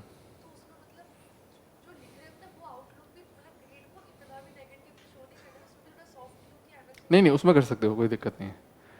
उसमें आप अच्छे से स्ट्रॉन्ग व्यूज दे सकते हो। कैसे दे सकते हो कि क्वेश्चन में पूछा गया है कि नीड के लिए तो इनफ है लेकिन ग्रीड के लिए नहीं है, तो नीड में जितना पॉजिटिव जा सकते हो ग्रीड में उतना नेगेटिव जा सकते हो, कोई दिक्कत नहीं है। लेकिन हम उसको उल्टा नहीं कर रहे कि ग्रीड के लिए वो कर दें वो कर दें। ग्रीड में आपको दिखाना पड़ेगा कि ग्रीड वो कैसे है। ग्रीड जब तक शो नहीं करोगे तब तक नहीं आएगा। सॉफ्ट नहीं रहना है। अगर क्वेश्चन में कुछ पूछा गया है, कोई स्टेटमेंट दिया है, तो आप उसके सपोर्ट में लिख रहे हो तो अच्छे से सपोर्ट में लिखो। क्वेश्चन में पूछा गया है कि ग्रीड दे रखा है तो आप नेगेटिव में लिख सकते हो, लेकिन उस पैराग्राफ में, पर्टिकुलरली उस पैराग्राफ में लिखना है आपको जहाँ आप ग्रीड की बातें कर रहे हो। नीड में जाती है फिर आपको पॉजिटिव टोन में जाना है। जितना आप कंपेरिजन कर सकते हो दो चीज़ में कि ये ऐसी है, ये ऐसी है, ये अच्छी है तो ये बहुत अच्छी है, ये बुरी है तो बहुत बुरी है ना, तो उसमें कोई दिक्कत नहीं है। हाँ, लास्ट में ये बताना है, ये चीज़ जो आपने बोली है कि बुरी को हम कैसे अच्छा कर सकते हैं, this is the vision, this is the way forward. कि ग्रीड है, हम ग्रीड को मिनिमाइज कैसे करेंगे और उसको हम नीड में कैसे कन्वर्ट कर देंगे। तो जो इन्होंने बोला है कि लास्ट में हमको बिल्कुल पॉजिटिव में जाना है, यही वे फॉरवर्ड है। ये वे फॉरवर्ड को ऐसे इसको दिमाग में हटा दीजिए कि जो क्वेश्चन में दिया गया है, अगर मान लीजिए कोई एक पॉजिटिव कोट है, तो आप उसको कैसे दुनिया में उसको आप उसका मैसेज फैला सकते हो, मतलब आपके ऐसे से एक मैसेज जाना चाहिए। Correct word would be not way forward, कि आपके ऐसे से एक मैसेज कैसे जा रहा है। अगर नीड ग्रीड वाला क्वेश्चन है तो आप कैसे नीड को सबको बता सकते हो कि अपनी नीड में ही आपको रिसोर्सेज का यूज करना है, ग्रीड में नहीं जाना है।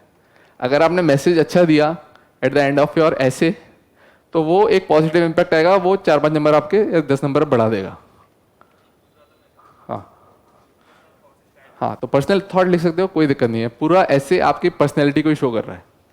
पर्सनल थॉट लिख सकते हो, जो भी आपने पढ़ा है वो लिख सकते हो, लेकिन कोई कोट या फिर ऐसी चीज़ नहीं लिखनी की जिससे आपका दिखाए, एक जनरलाइज टर्म में उसको लिख देना। ठीक है। हम्म।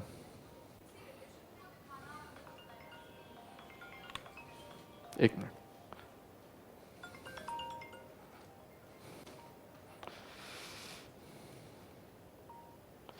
हाँ बोलिए दोबारा।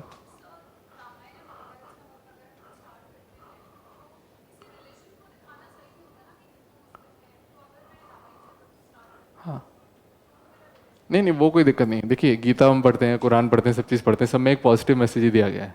अगर मैं कोट कर रहा हूँ भगवत गीता को, तो मैं ये नहीं दिखा रहा कि मैं किसी रिलीजन के सपोर्ट में हूँ या मैं किसी के अगेंस्ट में हूँ। These are just moral stories, Hitopadesha, Panchatantra. Mahabharata Gita का कंटेक्स्ट हमेशा पॉजिटिव ही रहता है। आपको उसमें ये मेंशन नहीं करना है कि ये हिंदू स्टोरी है या फिर कोई स्टोरी है। आपको मैसेज को करना है। मैसेज मैं कहीं से भी दे सकता हूँ, मैं कुरान से भी उठा लूँ, मैं बाइबल से भी ले लूँ, मैं कहीं से भी ले लूँ, it is just the message, just the value system जो मैं फोकस कर रहा हूँ। मैंने कभी सोसाइटी की बात नहीं करी, मैंने कभी हिंदू मुस्लिम की बात नहीं करी, ठीक है।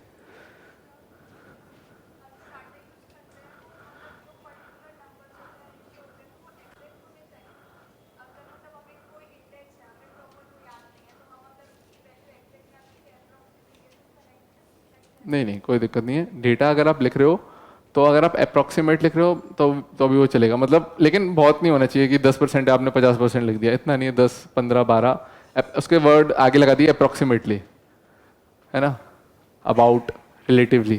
तो ये टर्म्स अगर आप डाल दोगे फिर आप 10% भी लिखोगे तो कोई दिक्कत नहीं है, अप्रॉक्सीमेटली 10%, भले वो 12 हो 15 हो, कोई दिक्कत नहीं है।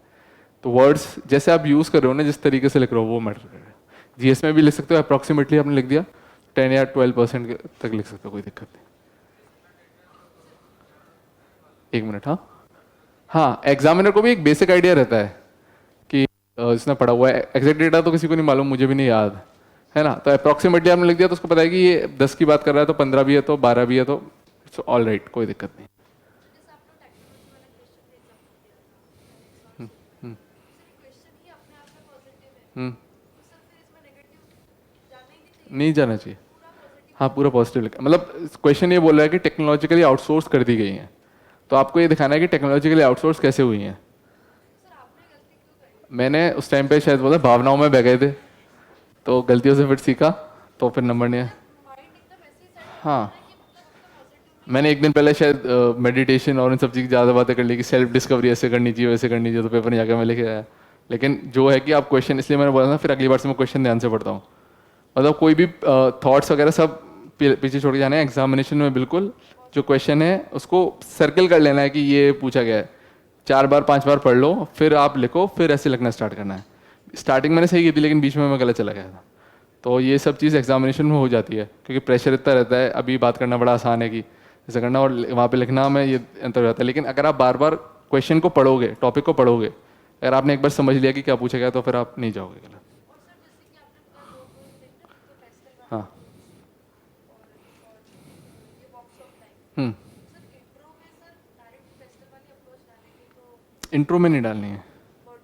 हाँ, बॉडी में, सब चीज़ बॉडी के लिए है। इंट्रो में तो 3 चीज़ें बताई थी आपको मैंने कि पहले एक स्टोरी से स्टार्ट करो, या फिर एनेक्डोट से स्टार्ट करो, या किसी कोट से स्टार्ट करो। एनेक्डोट मतलब real life example. Philosophical essays में अगर आप रियल लाइफ एग्जाम्पल देते हो, मैंने बेटर इंडिया आपको वेबसाइट बताई थी, वो बताई थी, वहाँ से आपको एग्जाम्पल्स मिल जाएंगे, कोई दिक्कत नहीं है, ठीक है। या फिर कोई न्यूज़ में भी पढ़ते हो आप, आर्टिकल्स पढ़ते हो, एथिक्स में भी पढ़ते हो, कहीं से भी एग्जाम्पल्स लिखना है, लेकिन वो रियल लाइफ होना चाहिए, वो एनेक्डोट हो जाता है, ठीक है। हाँ, नहीं, अगर आपने इंट्रो में लिखा है तो करना ज़रूरी है, अगर आप रिलेटिवली लिख रहे हो तो करना ज़रूरी है, क्योंकि बिना एक्सप्लेनेशन के पता नहीं चलेगा कि आपने लिंक कैसे किया उसको, ठीक है।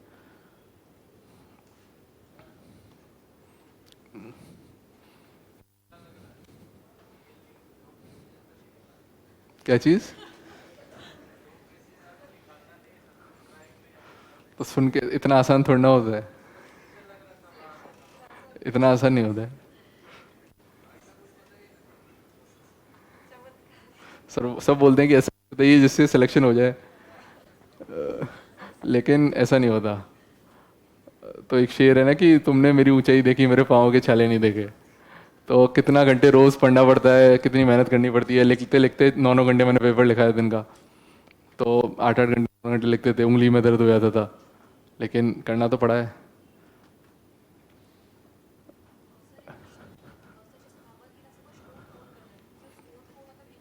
हाँ, नहीं, संस्कृत में लिख दीजिए, नीचे ट्रांसलेशन लिख दीजिए, कोई दिक्कत नहीं है स्टार्टिंग। हाँ, कंपलसरी हिंदी में कुछ लिखने की जरूरत नहीं है, सिंपल सिंपल लिखोगे पास हो जाओगे, कोई दिक्कत है नहीं। श्लोक लिख सकते हो वैल्यू एडिशन में अगर आपको याद है तो, लेकिन सिंपल में भी लिखोगे तो कोई दिक्कत आती नहीं है। तो कंपलसरी के मार्क्स नहीं मिलने, तो इसमें ज़्यादा फोकस करना है हमको, ठीक है।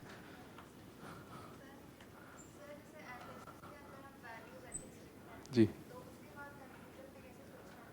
हाँ, तो एनालिसिस में आपने कर दिया, उसके बाद में लिख सकते हो आप टू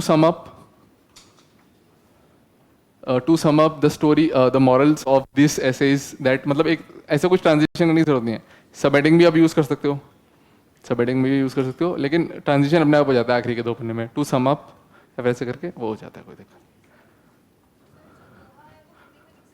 हाँ, नहीं मैंने इंग्लिश में लिखा था। दोहा जो है मतलब ऐसे कुछ भी लिखना है लेकिन उसको आप इंग्लिश में लिखिए, जो वो लिखते हैं फिर साथ में ट्रांसलेशन कर दिए व्हाट्सएप लैंग्वेज में, इंग्लिश जिसको बोलते हैं, तो उसमें लिखिए और फिर उसको साइड में ट्रांसलेशन कर दिए। लेकिन इंट्रोडक्शन में कोई श्लोक लिखना है आपको प्योर संस्कृत में, तो आप इंट्रोडक्शन में संस्कृत में श्लोक लिख सकते हो, फिर उसका एक्सप्लेनेशन लिख सकते हो, लेकिन बीच में आपको इंग्लिश ही रखना है ना। हाँ, मेरे आए थे 122 इस बार, लास्ट बार आए थे 108 के लगभग। इस बार स्कोर थोड़ा सा कम रहा है, इस बार 120 प्लस इस अच्छा स्कोर, क्योंकि मैंने देखा नहीं 130, शायद टॉपर ही 132 है, 135 40 के लगभग रहा है। Optional geology.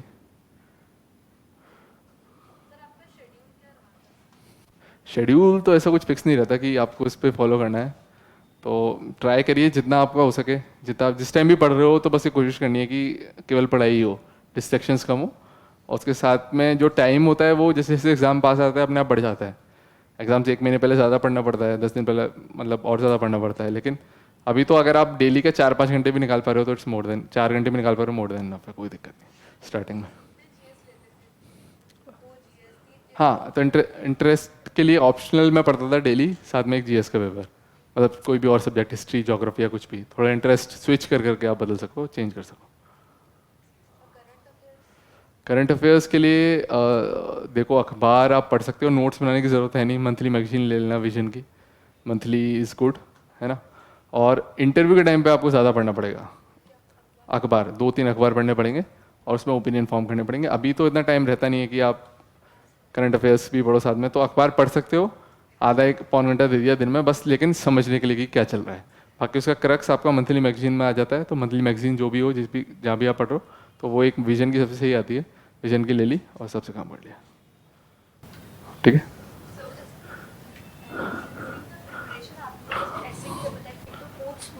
जी,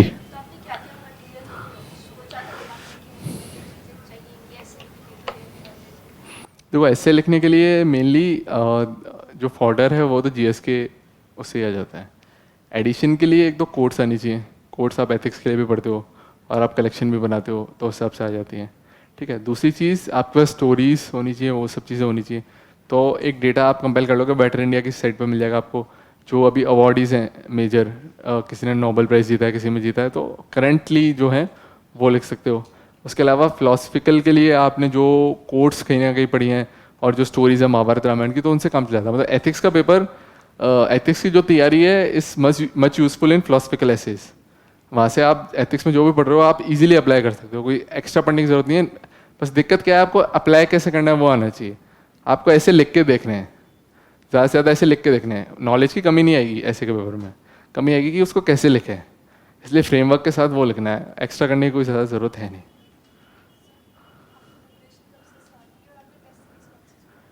प्रिपरेशन मैंने लास्ट ईयर से स्टार्ट की थी, 2020 में मेरी ग्रेजुएशन हुई थी जब मैंने स्टार्ट की थी, और टेस्ट सीरीज ऑप्शनल में तो कोई होती नहीं है, और उसके लिए मेंस जीएस के लिए आप विजन के ले सकते हो, फॉरम के ले सकते हो, किसी की भी ले सकते हो, कोई दिक्कत नहीं। नहीं, फाइनल ईयर में किया था, कॉलेज के साथ नहीं किया था, फाइनल ईयर के लगभग किया था। 24 में फर्स्ट अटेम्प्ट है, तो बड़े लोग पहले से तैयारी करने लग गए, तो अच्छी बात है। देखिए पहले से लोग तैयारी करें तो ज़्यादा अच्छी बात है, लेकिन 24 के लिए तो अभी मेरा जो सजेशन है यही रहेगा कि अभी तो ऑप्शनल आपका सब डिसाइडेड है, तो ऑप्शनल को एक बार अच्छे से कवर कर लेना। ऑप्शनल 1-2 बार जितना अच्छे से करोगे ऑप्शनल का स्कोर बड़ा मैटर करेगा, ठीक है। साथ में करंट अफेयर्स पे अभी इतना फोकस मत करना, क्योंकि 2 साल बाद चेंज हो जाएगा थोड़ा सा, तो 1 साल पहले जब भी आपका अपियरिंग हो से 1 साल पहले आपको मंथली मैगजीन वगैरह पढ़नी है अच्छे से। 2024 में दे रहे हो ना, नेक्स्ट टू नेक्स्ट ईयर, अच्छा ये 23 हो गया, ठीक है। मैं क्या अपनी लास्ट ईयर साइकिल में अटका हुआ हूँ, अभी मैं भी मेंस दे रहा हूँ वापस, तो ध्यान नहीं रहा डेट्स वगैरह का, तो नेक्स्ट ईयर अपियरिंग है, तो फिर हाँ अभी से करंट अफेयर्स वगैरह पढ़ना स्टार्ट कर देनी है अच्छे से। और इकोनॉमिक सर्वे पढ़ना है, इकोनॉमिक्स के लिए इकोनॉमिक सर्वे, देखो इकोनॉमिक सर्वे का अच्छा डॉक्यूमेंट है, इससे आप पूरा ऐसे लिख सकते हो। किसी ने इकोनॉमिक सर्वे पढ़ा है एक बार हाथ तो समरी पढ़ी है ना, विजन में जो समरी देते हैं वो बहुत अच्छी चीज़ है, उसमें आपको एनवायरनमेंट से लेके सस्टेनेबल डेवलपमेंट से लेके सारे एस्पेक्ट से लेके सब कुछ मिल जाएगा आपको, और जो उसके डायमेंशंस हैं अगर आपने वही कवर कर दिया ना तो आपका ऐसे बहुत अच्छा हो जाएगा। तो डेटा फैक्ट्स कहीं लेने की जरूरत नहीं है, केवल इकोनॉमिक सर्वे पढ़ लो, समरी पढ़ लो, vision valley more than enough है, कोई दिक्कत नहीं है। और साथ में करंट अफेयर्स के लिए अभी फिर मंथली मैगजीन्स पढ़ने लग जाओ, जो भी आपकी मंथली है। PT365 पढ़ सकते हो आप, क्योंकि उसमें केवल कंपाइलेशन रहता है, लेकिन अगर आपने मंथली पढ़ी है तो कोई ज़रूरत नहीं है पढ़ने की, क्योंकि उसका ही एक तरह से ब्रीफ करके दे देते हैं। साथ में मॉक टेस्ट पेपर जितने ज़्यादा कर सको उतने हैं। प्रीलिम्स में भी आपको कितने क्वेश्चन अटैम्प्ट करने हैं वो बड़ी इंपॉर्टेंट चीज़ है। उसके लिए कभी और कर लेंगे प्रीलिम्स स्पेसिफिक क्लास, कि प्रीलिम्स में क्या करना चाहिए क्या नहीं करना चाहिए। जो मेरी गलतियाँ रही थी उससे मैं बता दूंगा आपको कि कैसे स्कोर करना है, क्योंकि इस बार पिछले 2 बार से प्रीलिम्स में ऐसे ही दे रहा हूँ। इससे पिछली बार 30 मई को रिजल्ट आया था और 5 जून को प्रीलिम्स था, और मेरा इंटरव्यू था 17 मई को पिछले साल। तो 30 मई को रिजल्ट आया, फिर 2-3 दिन रोने में निकल गए, सिलेक्शन नहीं हुआ।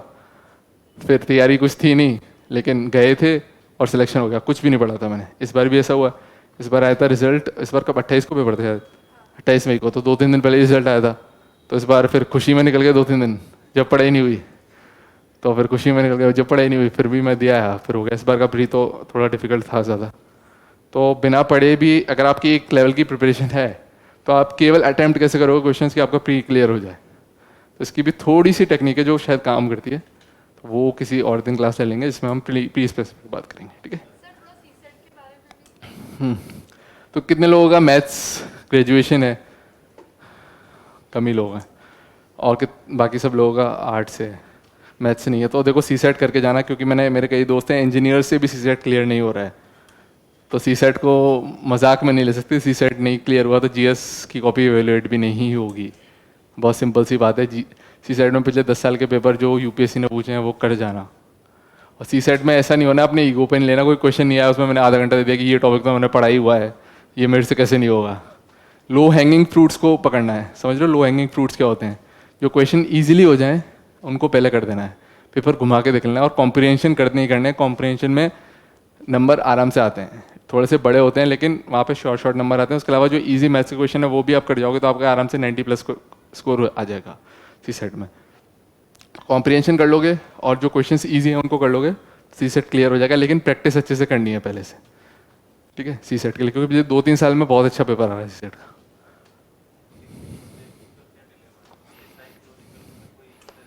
मैंने सारी तैयारी घर से की थी, कोई दिक्कत नहीं है। तो दिल्ली जयपुर का कोई डिलेमा नहीं है। अगर आप तैयारी करना चाहते हो कहीं से भी कर सकते हो, आप कोचिंग से भी कर सकते हो, बिना कोचिंग के भी कर सकते हो।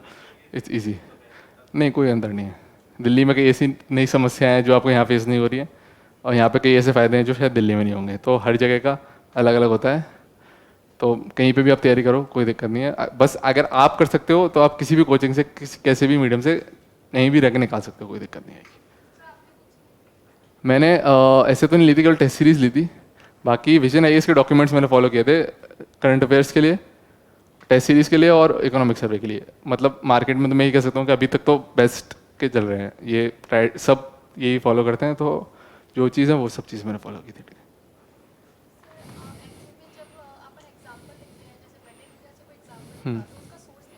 नहीं नहीं कोई ज़रूरी नहीं है। क्यों नहीं, स्टोरी क्या है वो एक जो बेटर इंडिया में एग्जांपल्स आते हैं वो एक तरह से कहीं ना कहीं न्यूज़ में उठा के हैं वो वही आते हैं। तो ऐसा नहीं होगा आपने कोई स्टोरी लिखी है उसका कंटेक्स्ट देखा जाएगा स्टोरी का। आपने कोई बना के भी लिखी है लेकिन किस कंटेक्स्ट में लिखी है वो इंपॉर्टेंट है। स्टोरी का आपको कोई मार्क्स नहीं मिल रहे, लेकिन कंटेक्स्ट एप्लीकेबल है वो इंपॉर्टेंट है। हाँ शॉर्ट नोट्स बनाए थे। हाँ हर एक टॉपिक के थे। शॉर्ट नोट्स बड़े ज़रूरी हैं। जैसे मेरे एथिक्स के 8-10 पन्ने में नोट्स थे जो जस्ट एग्ज़ाम से पहले जो 2 घंटे का ब्रेक होता है उसमें आप रिवाइज कर लो, तो उसमें बड़े ज़रूरी हैं शॉर्ट नोट्स। इसमें भी मैंने सारी कोट्स वगैरह लिखी हुई हैं, लेकिन बस समझ में किसी के नहीं आएंगे मेरे अलावा। तो सारे ऐसे के नोट्स भी हैं, कोट्स वगैरह सब कुछ तैयार करनी पड़ेंगी, उनको बार बार पढ़ना पड़ेगा। तो ऐसी कोई दिक्कत है नहीं, सब चीज़ करनी पड़े।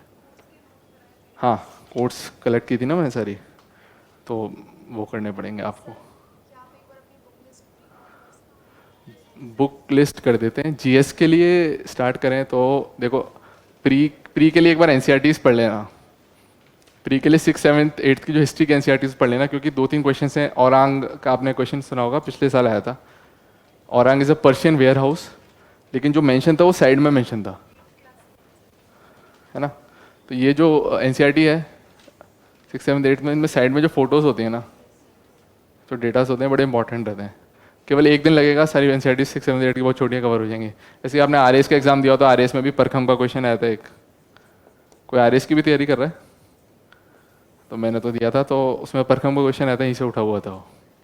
ठीक है, तो ये एनसीईआरटी 6, 7, 8 की फॉर हिस्ट्री करनी है और ज्योग्राफी की 11, 12 की करनी है। ठीक है, 2 चीज़ के लिए एनसीईआरटीज करनी है। आर्ट एंड कल्चर के लिए भी 11th की एनसीईआरटी होती है, 11th एनसीईआरटी, ये एनसीईआरटीज हो गई। ठीक है, मॉडर्न के लिए आप स्पेक्ट्रम फॉलो कर लो, कोई दिक्कत नहीं है, स्पेक्ट्रम में सब चीज़ कवर है।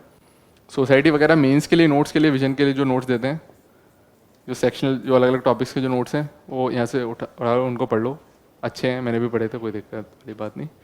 और जो क्लास में भी आप पढ़ रहे होंगे तो टीचर्स के जो नोट्स हैं, देखो सोर्सेज मल्टीपल फॉलो नहीं करने, जो पढ़ा है उसको ही बार बार पढ़ना है। कोई ऐसा नहीं होगा कोई सोर्स अलग होगा, कोई ज़्यादा अच्छा होगा, ऐसा नहीं होगा कि अपने एक टॉपिक के लिए 4-5 सोर्सेज ला के रख लिए, क्योंकि रिवीजन इस तक की, रिवीजन के बिना नहीं होगा। एक चीज़ को 10-10, 15-15 बार पढ़नी है।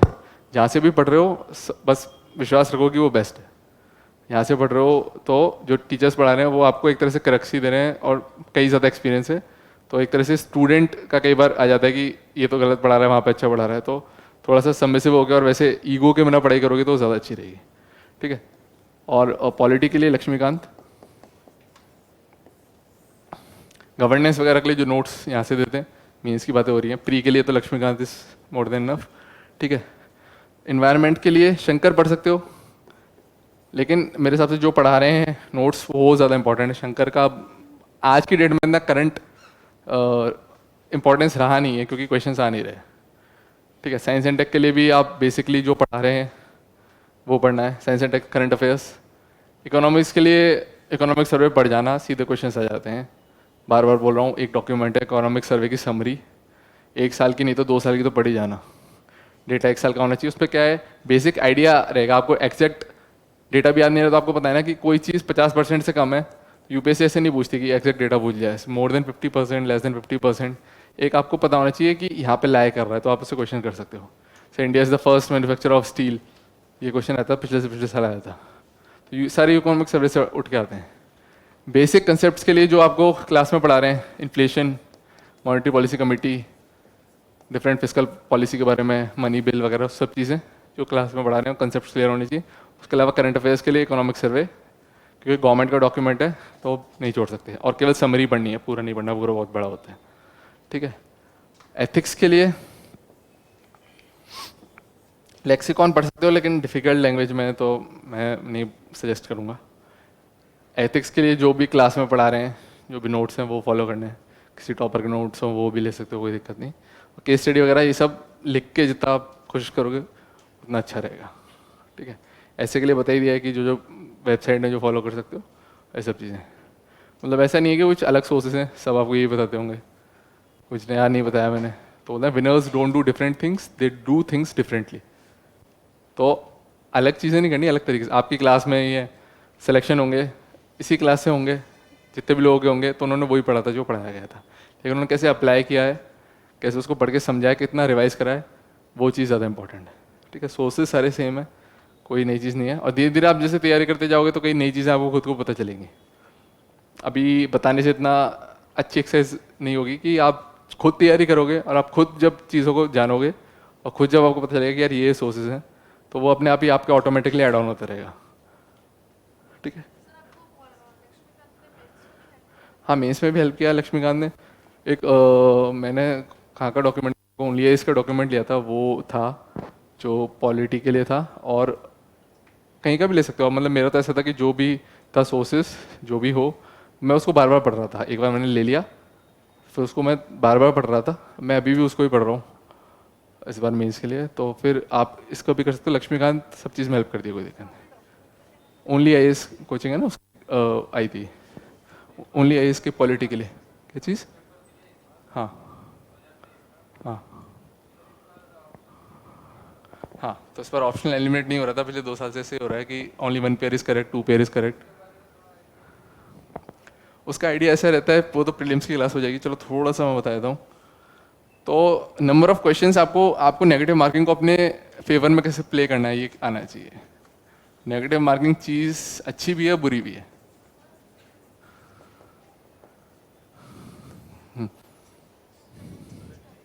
अच्छा, वाइट कर लें, ठीक है। नेगेटिव मार्किंग को आपको प्लेन आना चाहिए, ठीक है। नेगेटिव मार्किंग कितनी होती है यूपीएससी में? मतलब 1/3 होती है ऑफ द क्वेश्चन, कि बेसिकली अगर आपके 3 क्वेश्चन गलत हैं तो एक सही क्वेश्चन आपका चला जाएगा, ठीक है। अब किसी ने मॉक टेस्ट पेपर दिया है, मतलब कोई सा भी दिया हो, कितने लोगों ने दिया है पहले तो? सबका अच्छा, सबका अटेम्प्ट तो बताओ कब है, नेक्स्ट ईयर कौन कितने लोग दे रहे हैं? उससे नेक्स्ट ईयर, उससे नेक्स्ट ईयर, तो कोई ऐसा भी हो 5-10 साल बाद की तैयारी कर रहा हो कि 5-10 साल बाद देते हैं, अभी से तैयारी करते हैं, ठीक है। तो 1/3 क्वेश्चन कैसे अटेम्प्ट करना है? देखो मेरा था, मैंने फर्स्ट अटेम्प्ट में 2020 में दिया था फाइनल ईयर में। जब मैंने क्वेश्चन अटेम्प्ट करे थे, कितने किए थे लगभग, मतलब मेरे मार्क्स आए थे कट ऑफ से 1 नंबर कम, 1 या 1.5 नंबर कम। तो मैंने क्वेश्चन अटेम्प्ट किए थे अबाउट 84-85, ठीक है। 2021 में मैंने अटेम्प्ट किए थे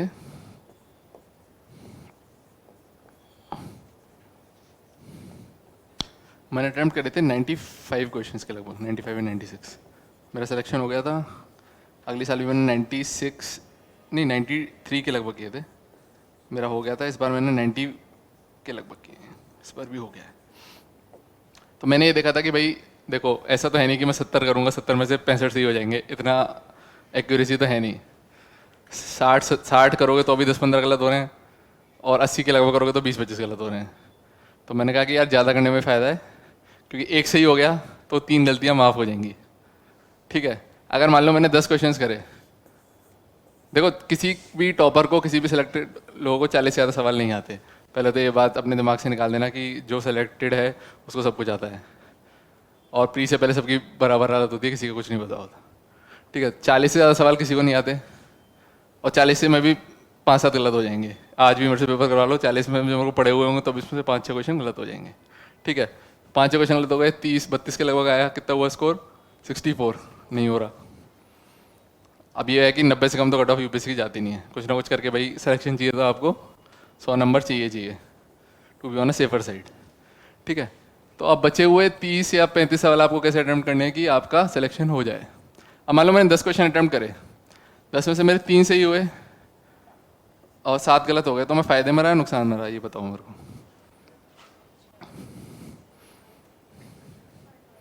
अभी एक बहुत इजी सिचुएशन है, आपने 10 तुक्के भी मारे तो 3 सही हो जाएंगे, 7 गलत हो जाएंगे, कोई मतलब बहुत ऐसी अनलाइकली सिचुएशन नहीं है ना। और अगर ये 10 में से मेरे 5 सही हो गए 5 गलत हो गए, तो कितना फ़ायदे में रहा? अच्छा फ़ायदे में रहा ना। ये भी कोई ऐसी 50-50 तो हो ही सकता है, ऐसी कोई दिक्कत है नहीं कि ये नहीं हो सकता, कोई अनप्रैक्टिकल सिचुएशन नहीं बता रहा मैं, ठीक है।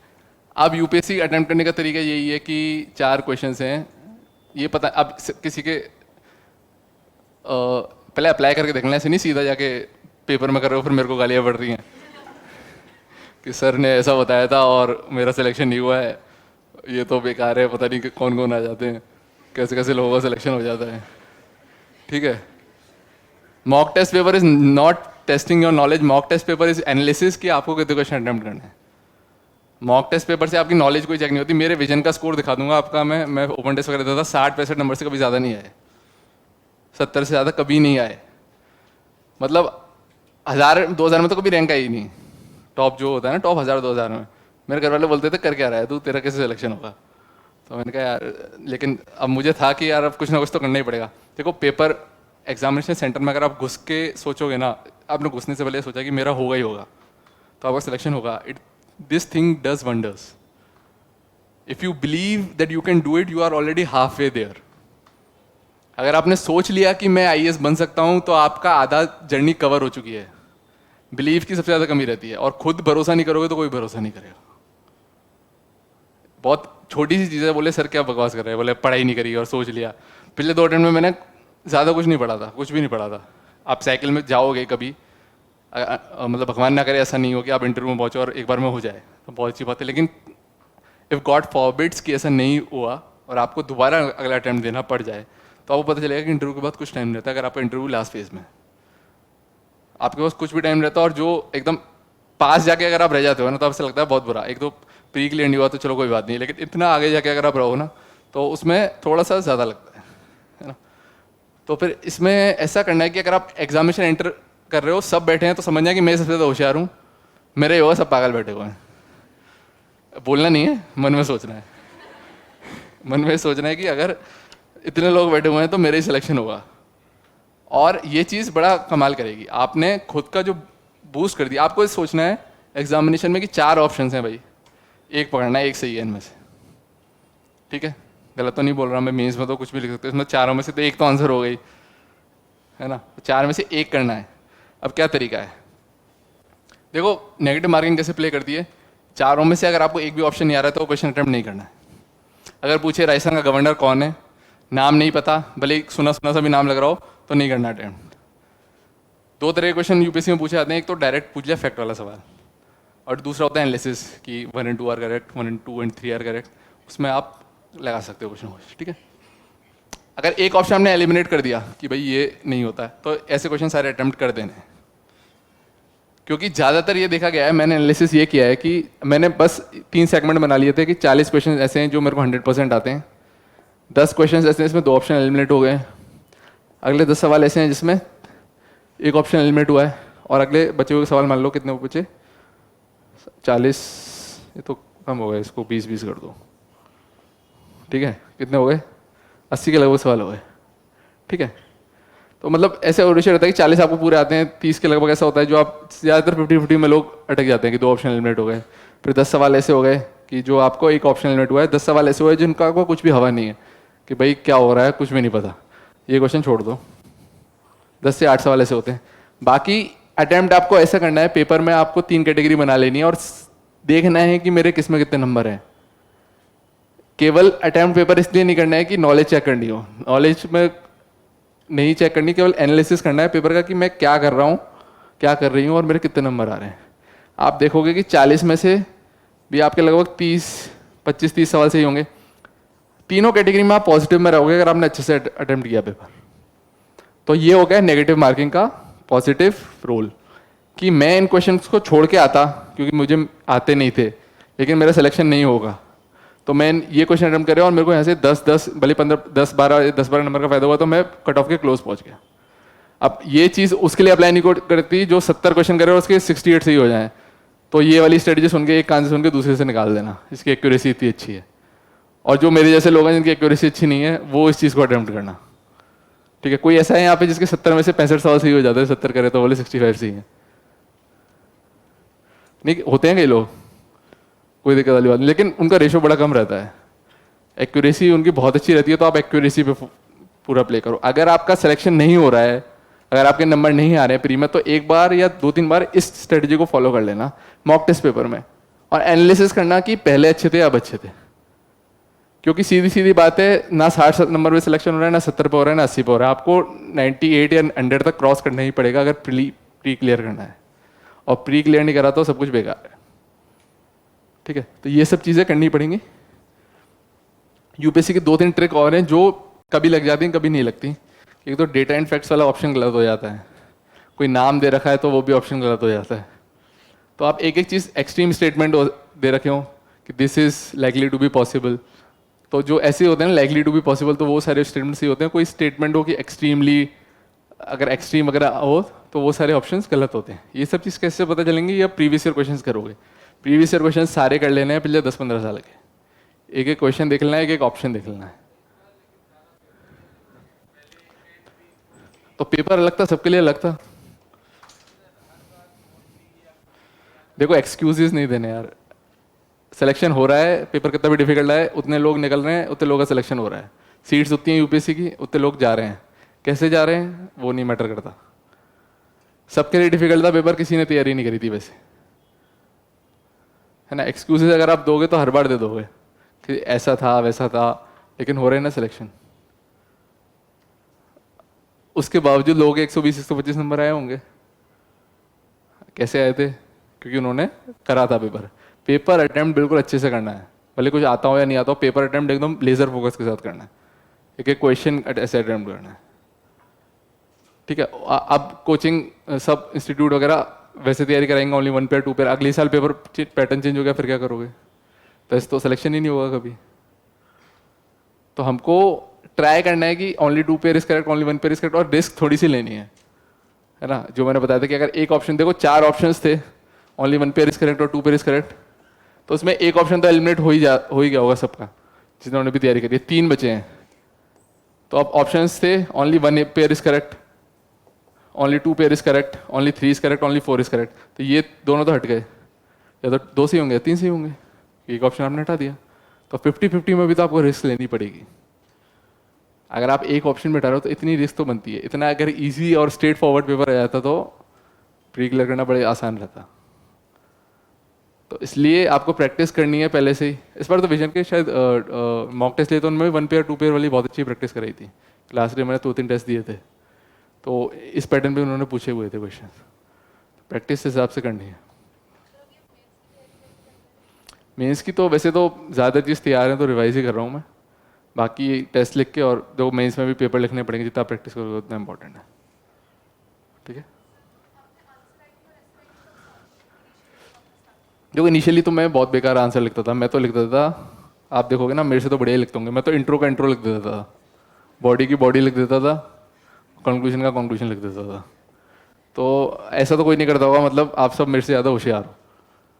ठीक है, तो कोई दिक्कत वाली बात है नहीं, तो आप आराम से निकाल लोगे। मैंने आंसर राइटिंग स्टार्ट की थी जब मैं तैयारी कर रहा था, मतलब 2020 में ही स्टार्ट कर दी थी वैसे मैंने, लेकिन एक एक आंसर लिख लेता था मैं, डेली का एक, या फिर 2 दिन में 1-2 आंसर ऐसे लिख लेता था। तो किसी ने मेरे को बताया कि भाई ऐसे नहीं लिखते, इनको हटाओ।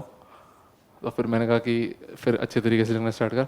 तो मेरे स्टार्टिंग का आंसर और अब के आंसर में धीरे धीरे इंप्रूवमेंट आता है। ऐसे नहीं होगा एक दिन में आ जाएगा, लेकिन आंसर्स आपको लिखने हैं, भले एक आंसर लिखो 2 आंसर लिखो, रेगुलर इंटरवल में लिखने हैं, 1 या 2 दिन बाद। सबसे अच्छा तरीका है कि कोई आपने टॉपिक पढ़ा, कोई भी सेक्शन पढ़ा, हिस्ट्री का पढ़ा, एंशिएंट हिस्ट्री पढ़ा, तो उससे रिलेटेड जो भी प्रीवियस ईयर क्वेश्चन पेपर हैं, आज तो गूगल पे आप सर्च मारोगे तो सेग्रीगेशन वाइज आ जाते हैं, तो उसको जो भी 4-5 सवाल है उनको अटैम्प्ट कर लो। द बेस्ट मीडियम, इसका आपको पता भी रहेगा कि पहले क्या पूछा गया था और मैं कैसा लेकर रहा हूँ। ठीक है, गाइडेंस नहीं थी, हमारे तो दोस्तों का ग्रुप था, वो उसमें 1-2 लोग थे जो पहले दे रखे थे, तो वही कर देते थे। और एक चीज़ ये कर सकते हो कि जो मॉडल टेस्ट पेपर है, मतलब जो भी मॉडल आंसर थे आपको सब चीज़ के मिल जाएंगे, प्रीवियस ईयर क्वेश्चन के भी मिल जाएंगे। कोई टेस्ट सीरीज देते हो आप तो उसके मिल जाते हैं, तो उससे चेक करो कि एग्जैक्टली वर्ड टू वर्ड नहीं, मतलब बेसिक आइडिया आपने फुलफिल किया नहीं करा। कोई भी मेंस का आंसर आपने अटेम्प्ट करा है, ठीक है, क्वेश्चन में पूछा गया है ये, तो आप उसकी एक सब हेडिंग बना दो, एक इंट्रो लिख दो, फिर 4-5 पॉइंट में वो लिख दो। क्वेश्चन में दूसरा पार्ट पूछा गया है तो दूसरे पेज पे दूसरे की सब हेडिंग बना दो, 4-5 पॉइंट लिख दो और एक कंक्लूजन लिख दो। ये बेसिक एक गाइडलाइन है। ठीक है, तो मैं बस ये चेक कर लेता था कि जो 4-5 पॉइंट है मोर ओवर वो सेम है या नहीं है जो पूछा गया है। तो एक लेवल के बाद में इनिशियली आप जो टीचर्स हैं उनसे चेक करा लो, कोई ऐसा हो जो पहले से आपको जानता हो, तैयारी कर रहा हो, उससे चेक करा लो। फिर आपको थोड़े दिनों बाद अपने आप आइडिया हो जाएगा कि क्या पूछ रहे हैं क्या नहीं पूछ रहे, तो फिर कोई ज़रूरत नहीं रहेगी ज़्यादा। ठीक है,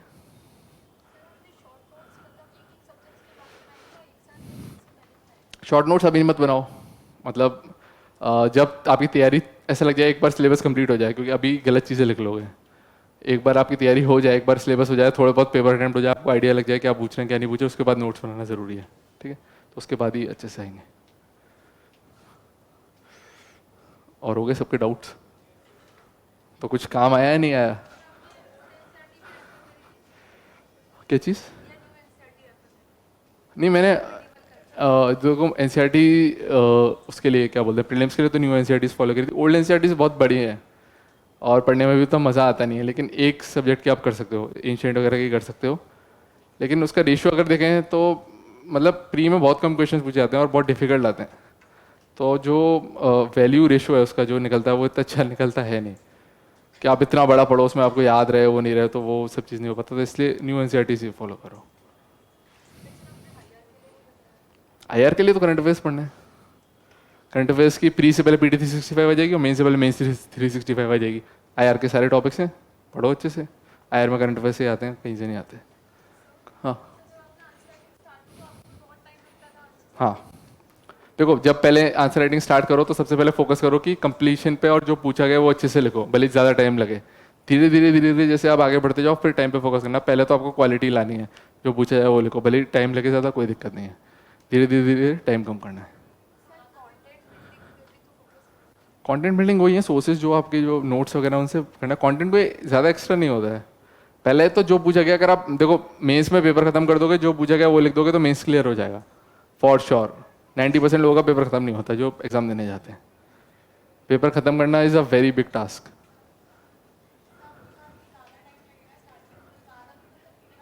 हाँ, तो जैसे 7 और 10 मिनट का जो रहता है, 10 मार्क का 15 मार्क का, तो 60 मिनट का करो, 10-11 मिनट में कवर हो जाए। 10, हाँ हाँ, स्टार्टिंग में कोई दिक्कत नहीं, ऐसे नहीं आधा घंटा लग रहा है। 10-11 मिनट में हो जाए, 12 मिनट में हो जाए, तो जो पूछा उसे 5 मिनट का आप ले सकते हो, कोई दिक्कत नहीं।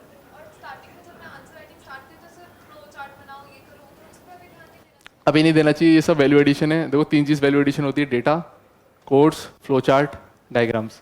ये सब चीज़ बाद में देखनी है, जब आप पहले कंटेंट तैयार करो, पहले पेपर खत्म करो। ये सब चीज़ धीरे धीरे आ जाएंगी। ये सब चीज़ें इसलिए भी होती हैं कि पेपर खत्म नहीं कर पा रहे हो तो जगह भरने के लिए भी होती है, नॉट वैल्यू एडिशन के लिए होती है। कई बार जगह भरना भी बड़ा जरूरी रहता है। भरी भरी कॉपी लगती है तो अच्छी लगती है, एग्जामिनर नंबर ज़्यादा देते हैं, बेसिक रहता है। तो स्ट्रेस तो रोज़ आता है, रोज़ ऐसा लगता है कि होगा या नहीं होगा। तो स्ट्रेस रिलीज करने के लिए बेसिक चीज़ है, कई बार तो ऐसा होता है कि छोटी नैप ले लो, सो जाओ, सोने के बाद ही हो जाता है। आधा 1 घंटा दिन में रखना चाहिए दोस्तों से बातें करने का, फालतू बातें कर रहे हैं, बात कर रहे हैं। और फिर कई बार मूवी देख ली, वो देख ली, टॉपिक चेंज कर लिए, तो बहुत लंबी चीज़ है, तो धीरे धीरे करके छोटी छोटी चीज़ें करके हो जाएगा।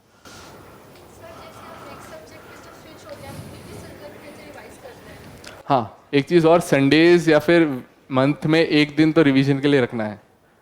हर संडे को जो वीक में पढ़ा है वो रिवीजन, देखो एग्जाम क्लियर करना है तो रिवीजन करना है। रिवीजन के बिना नहीं होगा, नहीं होगा, बिल्कुल नहीं होगा। 10 से 15 बार रिवीजन उस टॉपिक का कर देना है, और एक सोर्सेज से करना है, ज़्यादा सोर्सेज नहीं रहने। रिवीजन जितना अच्छे से करोगे वही उसका ही होगा जो अच्छे से रिवीजन करेगा। तो जितना ज़्यादा आप रिवाइज कर सको तब अच्छा है। ऑप्शनल कैसे डिसाइड करें? ऑप्शनल तो अब आपने डिसाइड नहीं करा है अभी तक किस में? देखो मैथ्स बहुत अच्छा ऑप्शनल है, मैथ्स में बहुत अच्छे नंबर आते हैं। मैथ्स अगर किसी की अच्छी है तो मैथ्स ले लो, फ्रेंकली स्पीकिंग। मैथ्स में अगर किसी की अच्छी का माने, क्योंकि जो टेक्निकल सब्जेक्ट्स होते हैं, अगर मैथ्स में आपकी अच्छी है तो यू विल स्कोर अबव 300 या 300 वाला टच कर जाएंगे, जो और कोई ऑप्शनल नहीं टच करवाएगा आपको। अगर मैथ्स अच्छी है तो मैथ्स में आते हैं के शेप में मार्क्स, या तो आएंगे बहुत अच्छे, आएंगे बहुत बुरे, कोई बीच का है नहीं। और अगर कोई ह्यूमैनिटीज आर्ट का सब्जेक्ट है उसमें बीच वाले मार्क्स आते हैं। तो मैथ्स में अगर आपका इंटरेस्ट है, आपका बहुत अच्छा है, तो मैथ्स ले सकते हो, कोई दिक्कत नहीं है। इकोनॉमिक्स इंटरेस्ट की बात है, थोड़ा सा टेक्निकल साइड में आ जाता है। पढ़ने में जिसको जो चीज़ मज़ा आता है ना वो ले लो। हर सब्जेक्ट से मार्क्स आते हैं, कोई सब्जेक्ट थोड़ा बड़ा नहीं होता कि सबसे मार्क्स आते हैं। लेकिन जिसमें आपका इंटरेस्ट है, जो आपको लगे कि पढ़ने में मज़ा आ रहा है, तो वो टॉपिक ले सकते हो, कोई दिक्कत नहीं। ये खुद ही डिसाइड करना पड़ेगा, ये किसी के बताने से नहीं होगा। मैं बता दूं कि ये अच्छा है, मेरी तो बैकग्राउंड इलेक्ट्रिकल इंजीनियरिंग है, लेकिन मैंने दूसरा लिया जियोलॉजी, मुझे पढ़ने में मज़ा आता था। जिस सब्जेक्ट पर आपको पढ़ने में मज़ा आ रहा है वो ले लो, विश्वास करके, कोई दिक्कत वाली बात नहीं। मैंने आरएस का भी दिया था यार, आरएस का इंटरव्यू है मेरा, और यूपीएससी और फॉरेस्ट सर्विसेज। नहीं, प्लेसमेंट में मैंने नहीं प्लेसमेंट नहीं लिया था, तो उसकी बात यार, वो तो इंटरव्यू तक पहुंचो जब बता दें। इंटरव्यू में देखो बेसिकली आप जैसे प्री क्लियर करोगे तो डेफ 1 होता है, डिटेल्ड एप्लीकेशन फॉर्म 1, और मेंस क्लियर करोगे तो डेफ 2 होता है। 2 फॉर्म्स होते हैं, उसमें सारा आपकी नॉलेज रहती है कि कहाँ से हो, आपकी क्या हॉबीज़ है, क्या अचीवमेंट्स हैं, तो उससे रिलेटेड सवाल पूछते हैं। दूसरा ये है कि आप जिस एरिया के रहने वाले हो उसके बारे में अवेयर होने चाहिए। और तीसरी चीज़ करंट अफेयर्स। तो 3 बेसिक चीज़ें हैं, डेफ, आपका प्लेस ऑफ रेजिडेंस जहाँ के आप रहने वाले हो उसके बारे में नॉलेज, जो आपका स्टेट है, और तीसरी चीज़ करंट अफेयर्स। तो उसके अराउंड ही क्वेश्चन पूछे जाते हैं, ठीक है। और कुछ? हाँ, बहुत सारे आंसर्स हैं जो नहीं आते। बेसिक फ्रेमवर्क फॉलो करना है। देखो जो पूछा गया है क्वेश्चन मेंस में, पहले उसकी डेफिनेशन, डेटा या किसी चीज़ से स्टार्ट कर देना है, तो उससे इंट्रो हो गया। कंक्लूजन अपना सस्टेनेबल डेवलपमेंट गोल्स लिख देने हैं, या कुछ भी ऐसी चीज़ लिख देनी है। जो पूछा गया है, देखो फ्रेमवर्क के अकॉर्डिंग अगर आप चलोगे ना, एक स्ट्रेटजी के अकॉर्डिंग चलोगे, तो कई क्वेश्चन नहीं आएंगे, लेकिन फिर भी आप अटेम्प्ट कर लोगे। जो क्वेश्चन आपको नहीं आता वो किसी को भी नहीं आता। बेसिकली ऐसा होता है, कई क्वेश्चन होते हैं वो किसी को नहीं आते, लेकिन जो पूछा गया अगर आप उस हिसाब से सोचोगे ना, उस हिसाब से लिखोगे, तो आप मोर ओवर राइट आंसर पर अराइव कर जाओगे, जो अप्रॉक्सीमेटली उसके आसपास। आप बुलाएंगे तो आएंगे। ऐसे लिखने के लिए टॉपिक टॉपिक देखे जाएं, चलो टॉपिक दे देते हैं। वैसे ही लिख लेना, अगर मैं नहीं आऊं तो वो भी कोई दिक्कत नहीं है।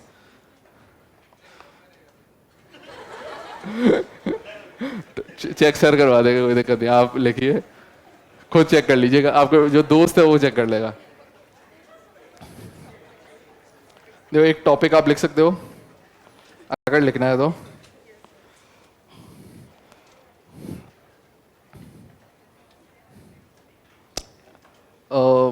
Only the dead have seen the end of war. Have seen the end of war. Options भी दे सकते हैं, और दूसरा लिख लीजिए, act as if it were impossible to fail. Act as if it were impossible to fail. या